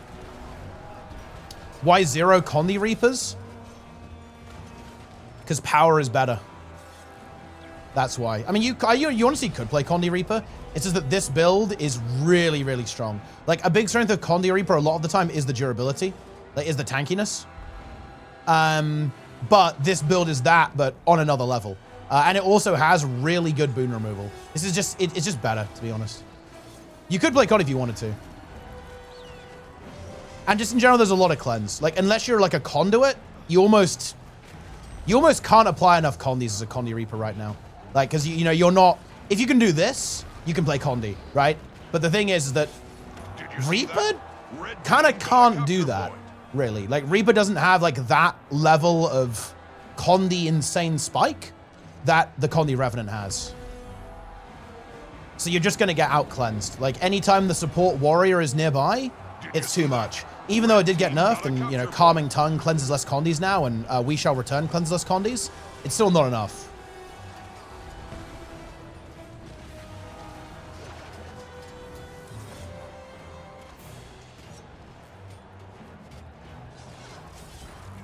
It's weird. Blue are not falling that far behind on points, but they're just not winning these fights. Like, red team is just kind of on a complete rampage throughout this game. Super aggressive play, which we love to see, in my opinion. Loads of DPS coming out from the red team. I mean, they're just doing what they're doing. I don't know what to tell you. I almost want to have a look at another game. Like, the last time I did that, the little hot dogs proved me wrong and made an insane comeback. We can actually quickly take a look at the score, maybe, of the other games. Oh, yeah, okay. Oh, yeah, Worms, pretty strong there. Hot Dogs actually having a little bit of difficulty versus Azvd, so we can maybe take a look at that game. But this one, this is a weird game. It feels insanely one-sided. And maybe, perhaps it's because red team is perhaps overly focusing on kills, that they're just roaming around the map, killing everything, right? Rather than kind of like really locking down some of these nodes. And I do think the Reaper Warrior combo is a really scary roadblock. It brings a tear to my eye, guys. It really does bring me back, actually. Do you guys remember when like a key part of your, you know, your game plan was this support necro roadblock combo, like your Firebrand Scourge? We're kind of back to that now a little bit. But the sheer power of the Condi Rev combined with that Gale Shot are able to actually bust through and eliminate that team fight. And again, it's just, even though the points are kind of close, this feels unwinnable for blue team. Like, I think, you know, the biggest difference is I feel like we're not getting value out of Oki. Like, I don't even think it's Oki's fault necessarily. It just feels like red team is not living long enough for this Gale Shot to actually connect. Whereas the red team, Benny is just getting kill after kill after kill after kill after kill.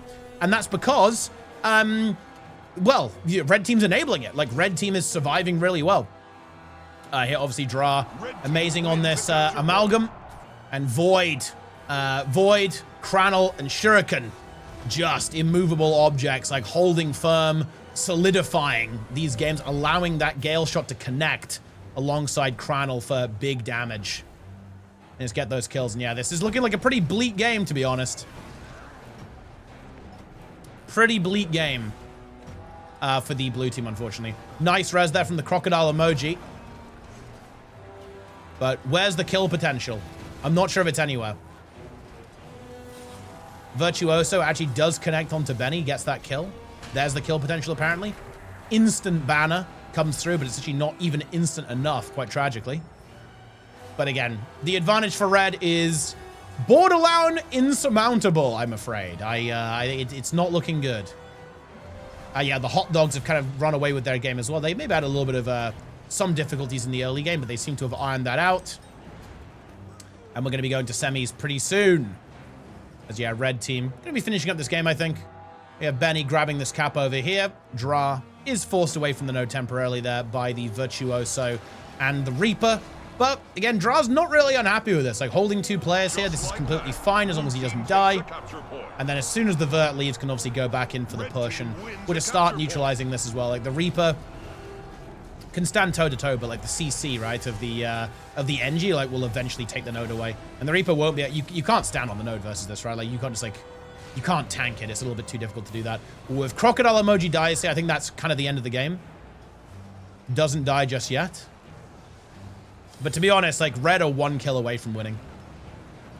They find the Luminary, and that probably is essentially going to be the end of the game. Really nice ring there by Kranel, too. Into the CC, maybe.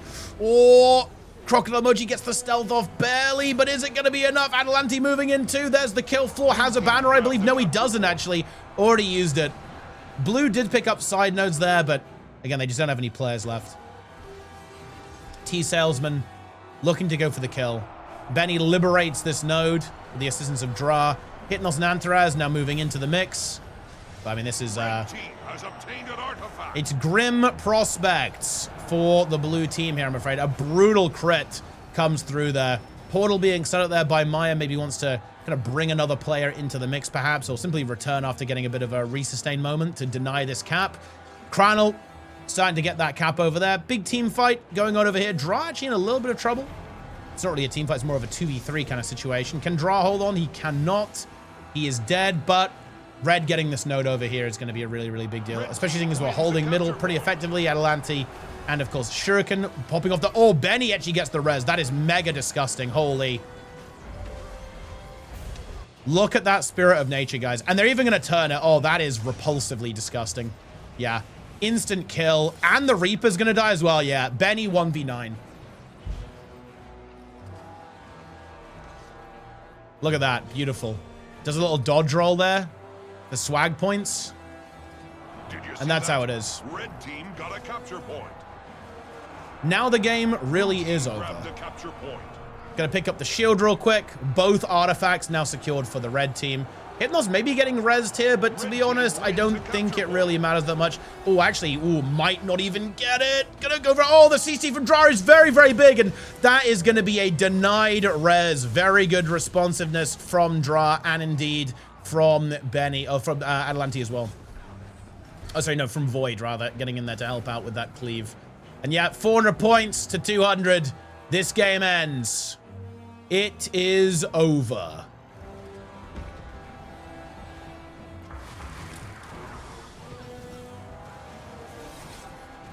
Wait, are we talking about Swiss? Accuracy would imply there is some kind of predefined winner we're aiming towards. Well, I mean, no. No,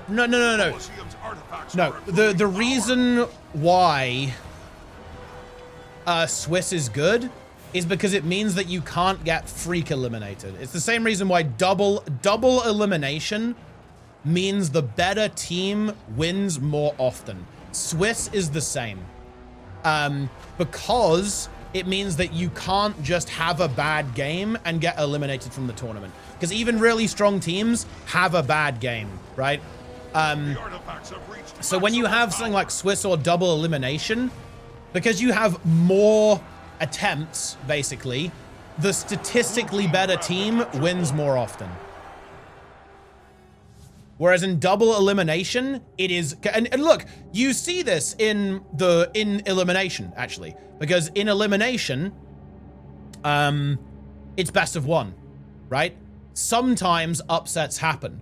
If it was best of three, upsets would happen less, right? It's why, look, you gotta ask yourself, why do I do best of fives in my tournaments? What's the point? Like, why would I do that? Why would you not only do best of ones? Because if you win, you're the better team, right? But we know it's not that simple.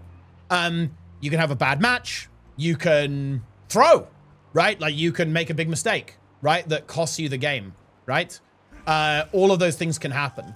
The reason why you do best of threes, double elimination, Swiss, all of these bracket systems are an attempt to make the statistically best team win more often. It's actually arguably not always a good thing, by the way.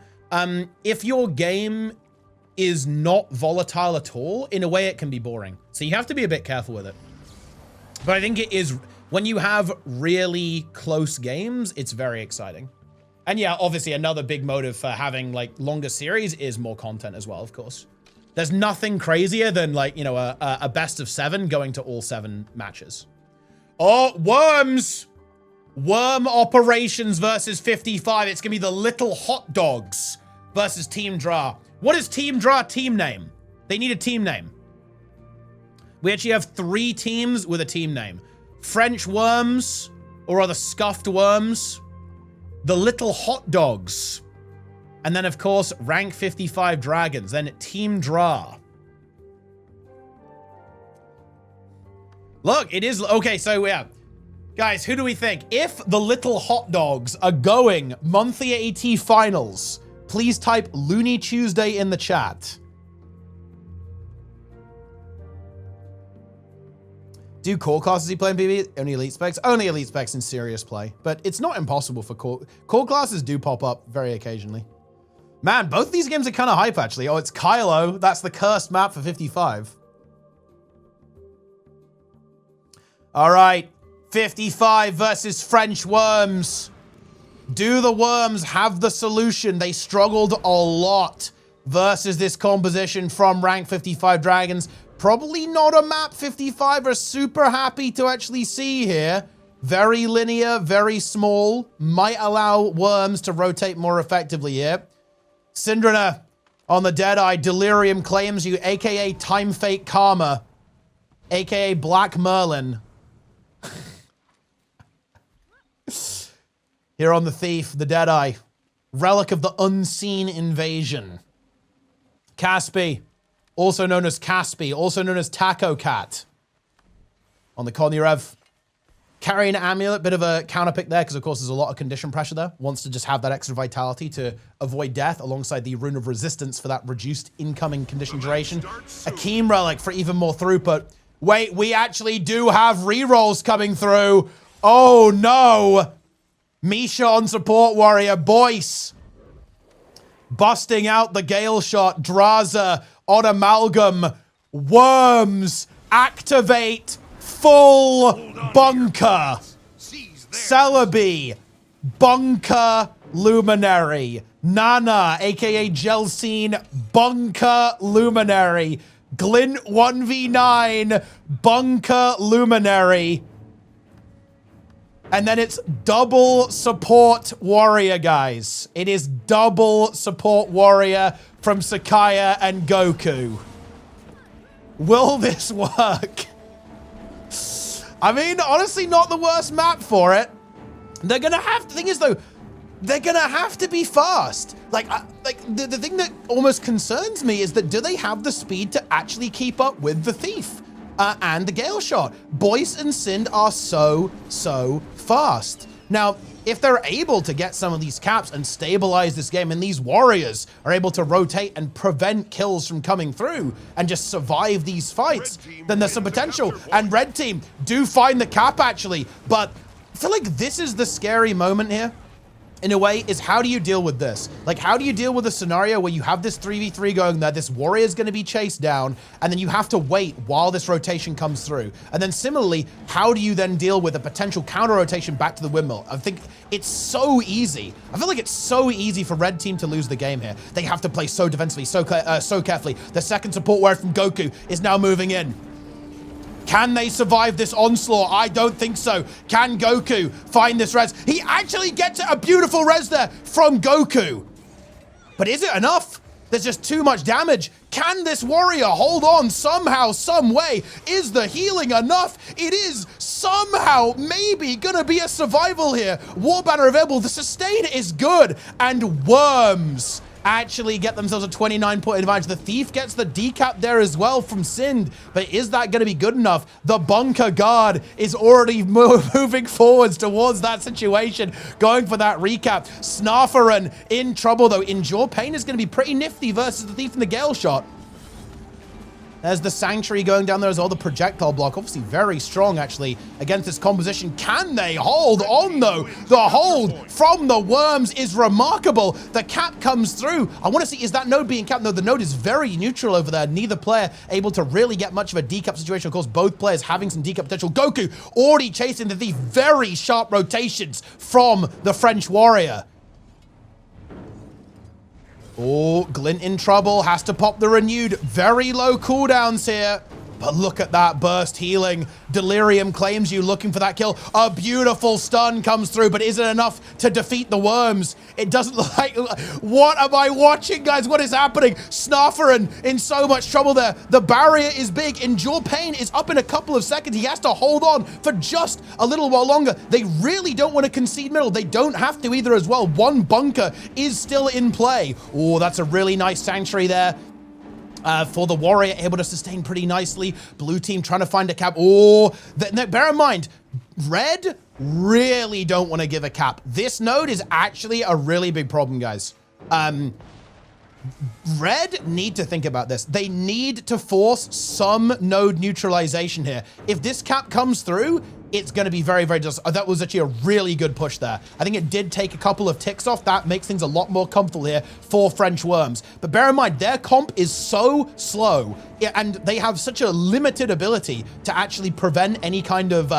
They can't really get nodes back very quickly, right? Or take the mages. Oh, and Nana goes down. Is that a res? There's Snarfren trying to move in. Wait, there's no way. Could Snarfren somehow find this? No, it cannot be done. Me Goku, me heal. Having to kind of disengage here as well a little bit. 5 points in the pocket is pretty nice. Boyce going to go for that cap at the same time. And Worms are outnumbered on the map for a little while. They really, really do not want that. Oh, and here's the power of that thief. Both warriors are going to be rotating in pretty quickly. A juicy stun, though, from Caspi might lead to a kill into Goku. Here comes the banner from Starfront. Is it going to land? Oh, I think he probably could have finished that, actually. He cancelled it because of that knockback, but that might have been good enough. And there's the Shadow Step Stomp there as well from the thief. 55 have started to disassemble the bunkers. And the Worms, they lose both of their supports. They're going to have to concede this. I don't think this Guardian can survive a 1v3. I'd be pretty impressed if that was the case. Renewed focus coming up, but yeah, not even really worth to use it. And now 55 are going to get themselves some nodes. And again, it's very hard for them to actually get control back. Like, they all... This is really scary. Like, they're going to have to play insanely well here. Because if they get snowboard, if they die before all of their players are back, their entire comp doesn't work. So they've got to try to hold on. No Sanctuary up here. There is renewed focus, but they really don't want to give this cap away. They've got to get presence back onto the nodes, onto the map. They now have all of their players back, so they can now proceed. But they've got to get some nodes on the board. They need to neutralize these nodes and ideally get one of their own at the very, very least, or they will slowly lose. I think if they could somehow cap middle, they would be very, very happy, but they can't really team fight because they obviously have literally 0 damage. That's just not going to work. They have no DPS whatsoever. And Goku getting chased down here very aggressively. Ooh, nice Sanctuary. Should kind of peel him out here, at least for the time being. 55, though, with the double cap, with the 2 nodes, they're big. And Misha abusing the fence, guys. He can't get decapped because he gets knocked into the fence. Look at that. Misha, the master of disaster, the master of the... Look at this, guys. He cannot be decapped here. It's not possible. Fence technology. The fence is being abused here, shutting down the bunker guard. Fence v9. Engage all defenses, very literally in this case. Oh, does get slowly pushed. Oh, what? Ooh, that was a bit weird there. Not sure what happened there, but something happened. Caspi actually in a little bit of trouble. Does take a bit of heat. Of course, bear in mind the support is not with the blue team. Ooh, red nearly getting mid. Oh no, Caspi actually in trouble. If they actually end up dying, this could be very bad. Boyce going for the reds, but the banner stomp comes through. Delirium claims you also in a little bit of trouble here as well. Probably going to have to leave. Don't think they really want to stay here anymore. They're out of sustain. That warrior, of course, for Misha not being in the mix is not ideal. Celebi on the other side of the map there is going to be outnumbered by the thief, I think, very, very soon. No, it's going to be Boyce, actually, who's going to move into the mix. These decaps need to come through, though. They have to happen pretty soon. And Dearly Yours is just not being able to get rid of the Master of Disaster. If he can neutralize, it is big, but some very, very quick stun breaking. Oh, Sind actually did get picked off there. I didn't see that. That is potentially problematic. But it's not that bad, though. Like, the point gain is so big for 55 that I think they're honestly fine. Realistically.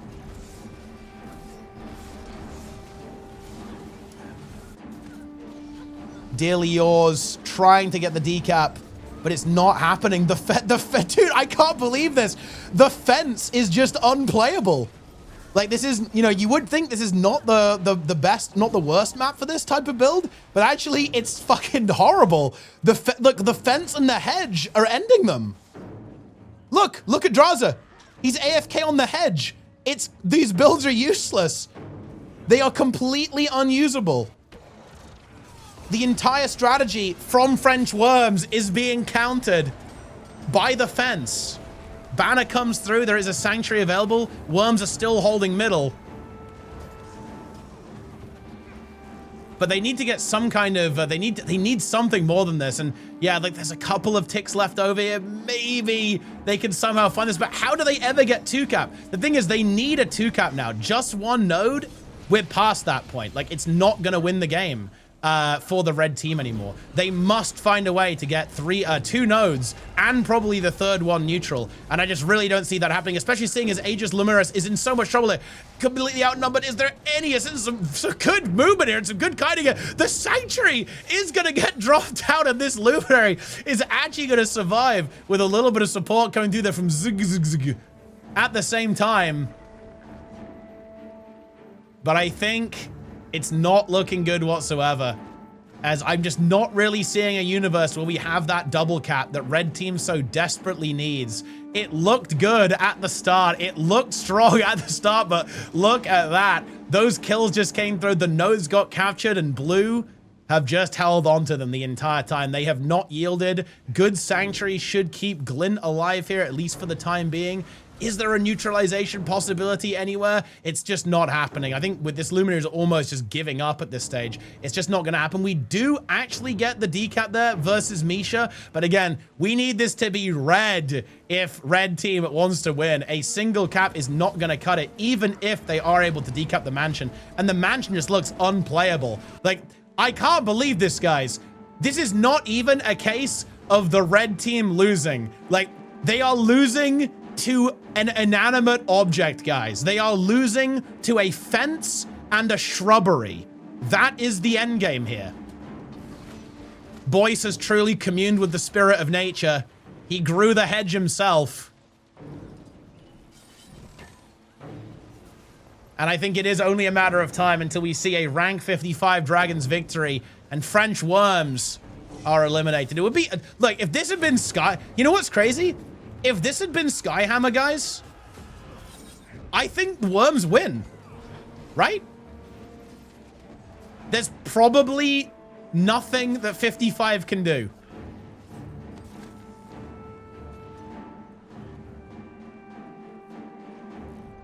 But it is not Skyhammer. It is not the Wormhammer.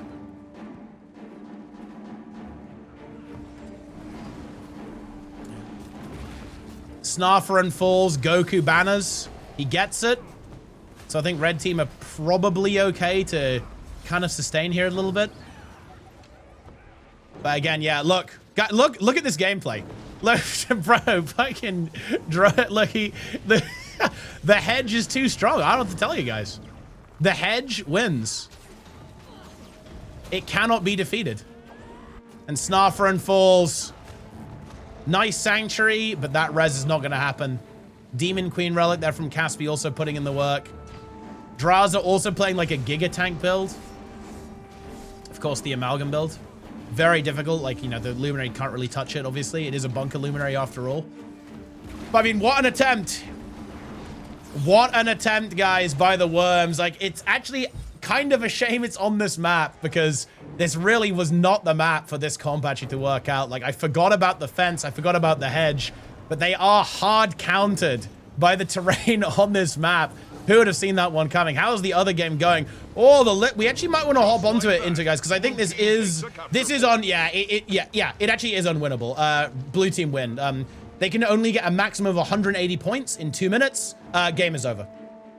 It cannot be won anymore. 55 are going to the finals.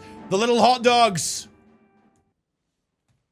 If I'd been there, it would have been free win. Dude, it's no Esprit, no win. We all know this. But anyway, on the red team, it is Team Void, Team Benny, Team Shuriken, Team Cranel, and Team Dra, the Hedge Knight. Red team got a capture point. Big fan of, well, Knight of the Seven Kingdoms, I guess. Facing up against Red team wins the little hot dogs, Aki. Well, I don't know why they're called hot dogs, to be honest, but... Because there are other characters, like, hot dog themed? No, I mean, not really. Supreme Dark Leader? Supreme Hot Dog? I don't know. Either way, red team getting the double cap there. A very intense match. Skitto running away in fear.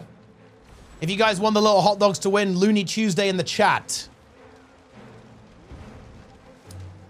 Regardless of this, the Conqueror trying to decap Dra, probably one of the least exciting matchups in the history of 1v1s going on over there. The Hedge Knight taking a bit of a beating, but actually securing the kill onto Skiddo at the same time. A hot dog falls, and this actually enables Crown to maybe go for a plus. Maybe he wants to try and take out the Conqueror. Looking like no, going to go into this team fight here on middle instead. Ooh, big CCs coming through. Red team actually end up losing that cap. Ooh, the health is not looking good. Hold on a minute. Oh no, the CC is absolute brutality coming through right now. Is there some kind of crazy res? No, there isn't, because Void is down and Adelante falls over as well. The Hedge Knight, Shuriken, and Void all die in a brutal CC combo. Oh, but hold on a minute. The Vengeance banner to try and salvage the situation. If it had got Cranel as well, I think that would have been good. But it's not going to be quite good enough. Only getting one of those players, it might just kind of condemn the Revenant to death after that. And blue team get that middle cap there, getting that second node. However, we do now have the Hedge Knight back in the mix, already pushing forwards into this fight, trying to peel out this conduit as the blue team surges forwards with a massive 5v5 push. If they can get another kill, if they can get more kills, they can win the game. I really want to see red team not get baited too much. They don't have the support. They're actually playing it aggressively, which is kind of crazy if you think about it. They kind of make it work, forcing the blue team away. And they actually managed to navigate that very dangerous situation pretty effectively. And that's how it is. Blue team locked in. Alex holding firm. Wants to try and help out that Mirage. Does so successfully, but might be able to do it forever. Ooh, no stability on that res, but had some quickness, I think, so just managed to get it done before any CC came through. Balance stance now being popped at a very, very juicy res there. Hot Dog back in play. Blue team grabbed the capture point.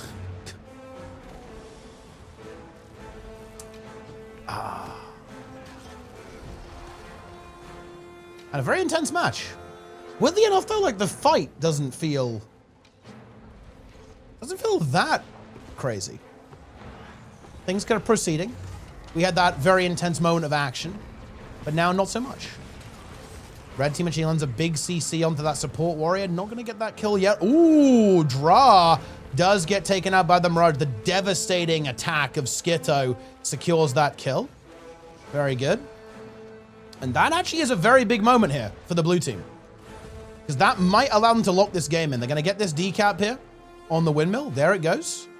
And probably the full cap. There's no one really in position to intercept this, and no one's going for the mansion. This might be the blue team's ticket to the finals here.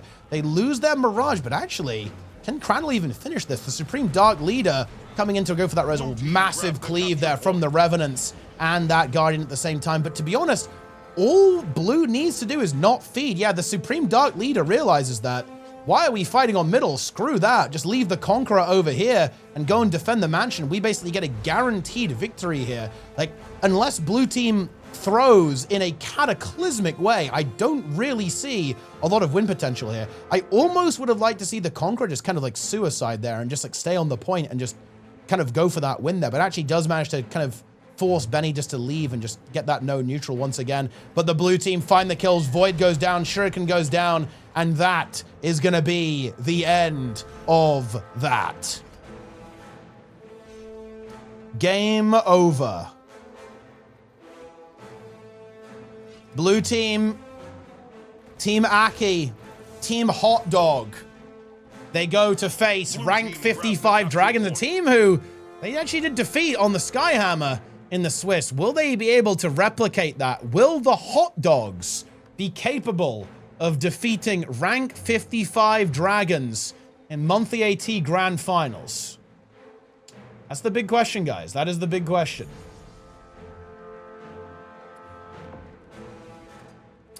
That's how it is. What expansions I buy first as a newbie to have mount?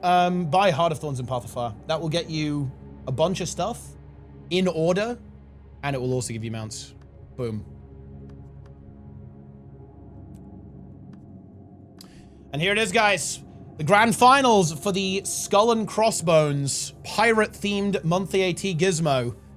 It's going to be Buns and Sausages, the Little Hot Dogs, versus rank 55 Dragons. In brackets, rank 55 Dragons. Imagine it bugged out. Ooh. Forest. Very interesting map. Very balanced map, of course, in terms of different styles. This is an interesting one. Like, I will say 55 are probably pretty happy about this. I think this is a map where I think they probably feel extremely confident.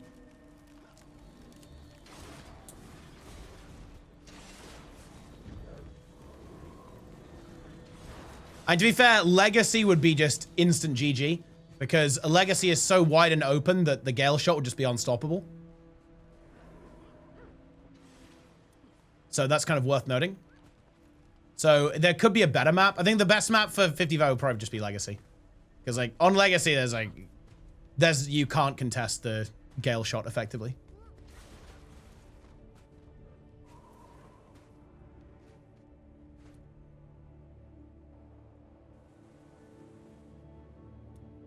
Your graphics even enhanced using a third party? Nope. This is just vanilla. I don't run stuff like that. Skitto on Thief. Well, it could be last minute relog. Right, like, they could be trying to do a little... I'd be pretty surprised if Skitto doesn't play Mesmer. Yeah. Yeah, blue team is really loving this Holosmith. And look, the Supreme Dark Leader. Wait, who is this, by the way? Who is the Lord of Darkness? Do we know who this is? Oh, wait, it's Salad? Wait, another account? How many accounts does bro get through? Anyway. New French prodigy Supreme Dark Leader. And I guess so. But yeah, very interesting to see the Holo. I feel like nobody's really thinking about Holo, but like this build clearly works, right?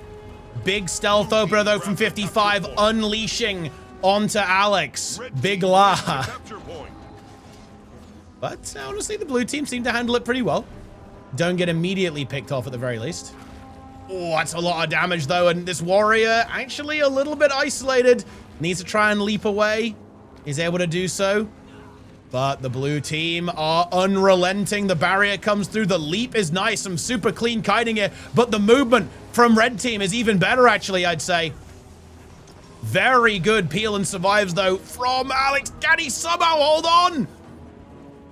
Gets the cleanse, has his barrier ability up, and it comes. Oh, it gets interrupted, actually. That is not what you want. And he is going to end up going downside there as well.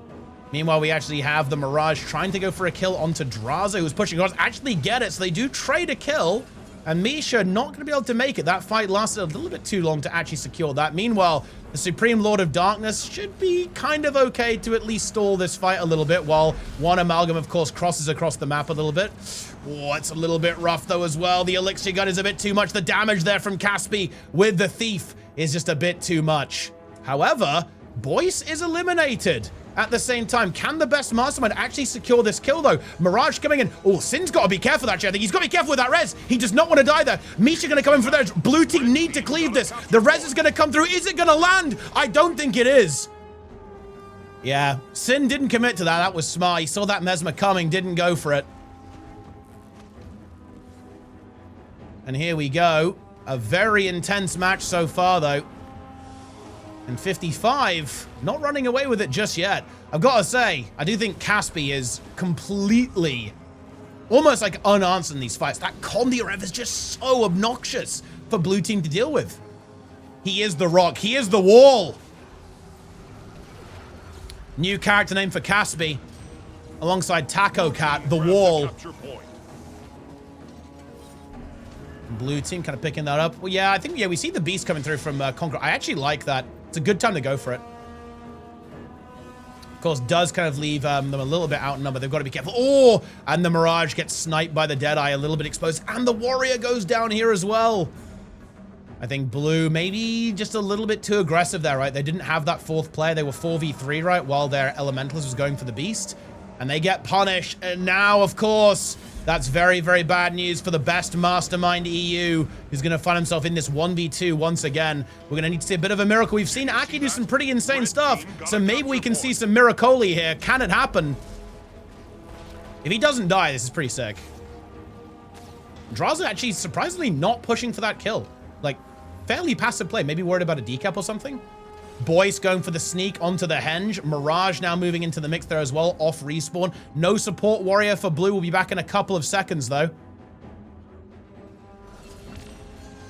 Ooh, and you can see the damage of that Mesmer. Deadeye has to be careful. Very, very careful indeed. The Conqueror going for that recap. 55 there with a double cap. Supreme Dark Leader running away, yeah. Support is now in the mix.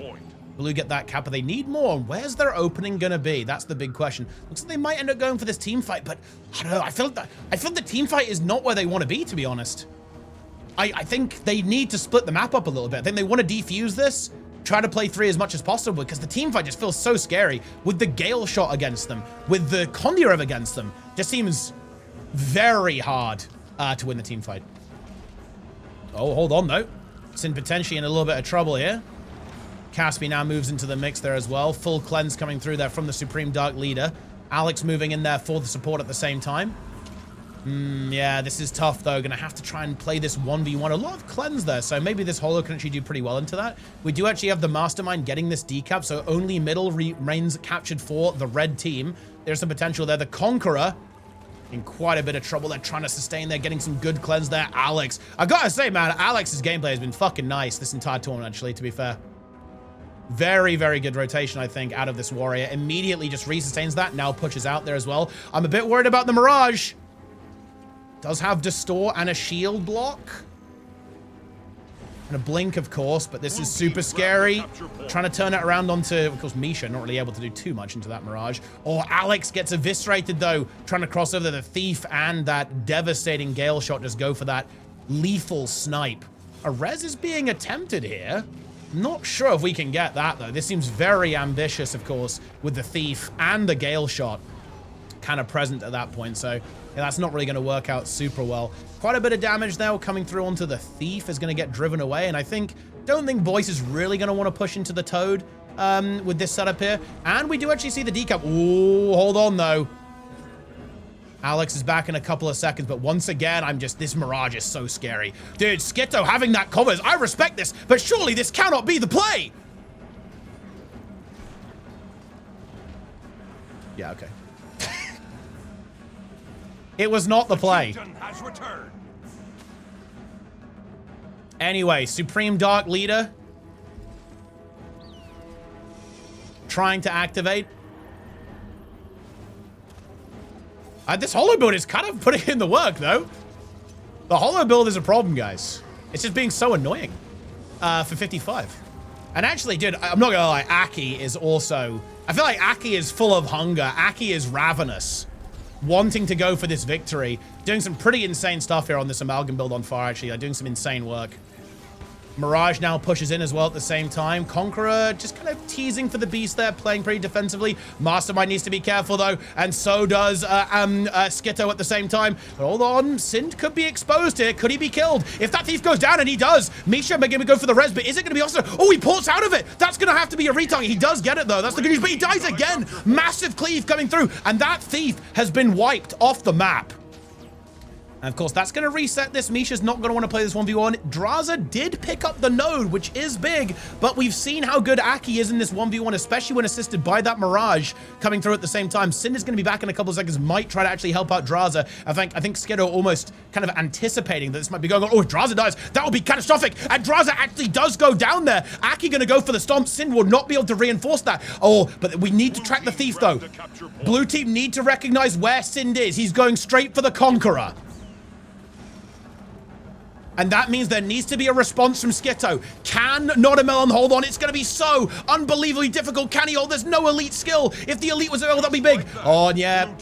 Sin finds it, and I think Blue, perhaps a little bit slow to catch on. They need to make that read where that Thief was going to go. They don't find it, and that's going to be a very key kill, but they do actually have themselves the double cap, so it's not over. If they can somehow kind of disengage this, they might have to concede middle, but then just get the Conqueror back on the henge. There is a potential there, but they're really looking for that warrior, and there is no way out for Alex. He's trying to get over to the Mastermind, but it's going to be it's going to be difficult. He's trying to leap away, but it's not going to be enough. Conqueror actually very easily picks that up, and this is kind of scary. They've got the point of touch. Wait, they actually had a kill, though. What was the kill? I just saw a downsay there or something. They managed to find something. And I'll tell you what, Blue is kind of making it work. This death on the Mirage is going to suck, but somehow, some way, Aki is actually still alive over here. And if he can somehow hold on, we're in business. 55 is zerging pretty aggressively here. Can this engineer hold on? Can he somehow survive this? No. Okay, another beast. I'll tell you what, these beasts are going to add up a little bit. And the Supreme Dark Leader might be able... I think the Supreme Dark Leader can hold it, guys. I really do believe that. As we have Alex and Skitto pushing towards middle. Full cooldowns available for the Supreme Dark Leader. He may have to give up the node. I almost think he has to at this point. There's so much damage going through. The Gale Shot is here as well. Oh, no, a little bit too greedy, I think. He goes for the banner. But no, the counter stomp from Misha. Oh, I think that... that was a blunder. I think that was a bit too much greed. He could have survived there, and it leads to Alex dying. Oh, no! And 55, they get a sniff of that greed, and they brutally punish it as another kill on the Conqueror comes through. Alex falls. The Supreme Dark Leader is now back, but that is an absolute disaster. That is near game-ending damage. I'll tell you what, that is going to feel bad. That is one of those blunders that you're going to be awake at night, because that might have just cost the Hot Dogs the game. I'm going to get back on this. Oh, but the Mirage is getting blasted and goes down. There's just so much momentum for 55. The res can't come through. Kill after kill being secured. Can Aki maybe get some kind of crazy miracle and find this 1v1? The Conqueror gets the decap over there, but red team is just on such a roll right now. Some pretty epic kiting here from Alex. He wants this win. He wants to hold on, but he is going to end up falling. The Dark Leader got that node, but Aki needs to find some kind of crazy decap, and that's just so difficult to do in this particular mirror. It takes such a long time. The Conqueror being blocked by Misha to get that decap at the same time as well. Alex bleeding out for such a long time. The Mirage is over here, so this should lead to a neutralization in favor of blue. They should be able to get rid of Draza. If they can kill him, that would be really, really big. Can they actually do it? Yes, they can. They're going to have to stomp him. He is on the node, so they are going to be able to slow down the point gain. This probably should be a cap. 55, if anything, zerging perhaps a little bit too much. But the respawns are coming through. Supreme Dark Leader can probably go for the henge, but I don't think the Conqueror can survive this. He has to live somehow. I mean, the Thief actually isn't here. There's no Thief. It's just going to be the Gale Shot. And now with the Warrior, there's some potential, but they've got to neutralize middle here. The Dark Leader going for the henge, but I mean, this has to be a miracle. Like, Skiddo has to one-shot someone. Insta-kill Sind or insta-kill Draza?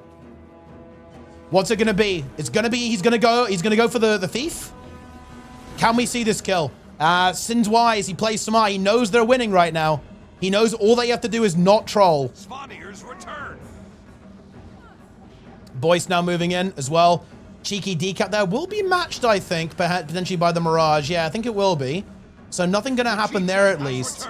The problem is that they need a kill yesterday. They've got 50 points left to win this game. Can they get rid of everything on middle? I don't think they can. Aki in his 1v2 against Caspi and Misha, but they've got to get a neutralization somewhere, somehow, and the Conqueror is going to fall. Alex is going to go for a cheeky banner reser, I think, with the Vapor Form precast. He gets it, but how can they get rid of Draza and Boyce on this node? I don't believe it. It just came down to middle. I think just a bit too much greed from the Dark Leader.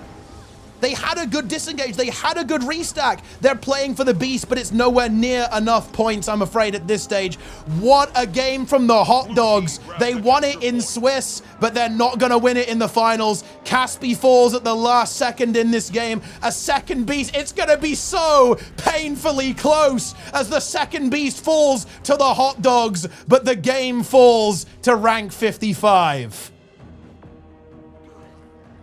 Oh, that is honestly tragic. You know, 55 are going to be happy to get that win, obviously. They haven't been, well, I mean, it's been the first time we've seen 55 play for a while. They conquer the bunkers, and they lost to the Hot Dogs on the hammer. And to be honest, guys, look, I'm just going to say it.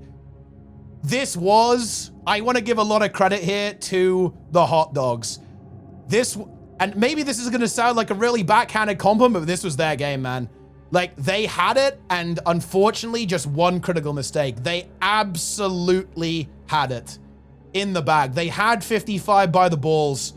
in this mid game. It was just here, this greed. Look at that. Boom, boom, boom, boom. 4 kills back to back. Unbeatable snowball in the game end. And that was just, it was so hard to recover from this point here. Wow. Hot dogs. Rank 55 win. The hot dogs are gate capped. It's a shame too. They have a good team name.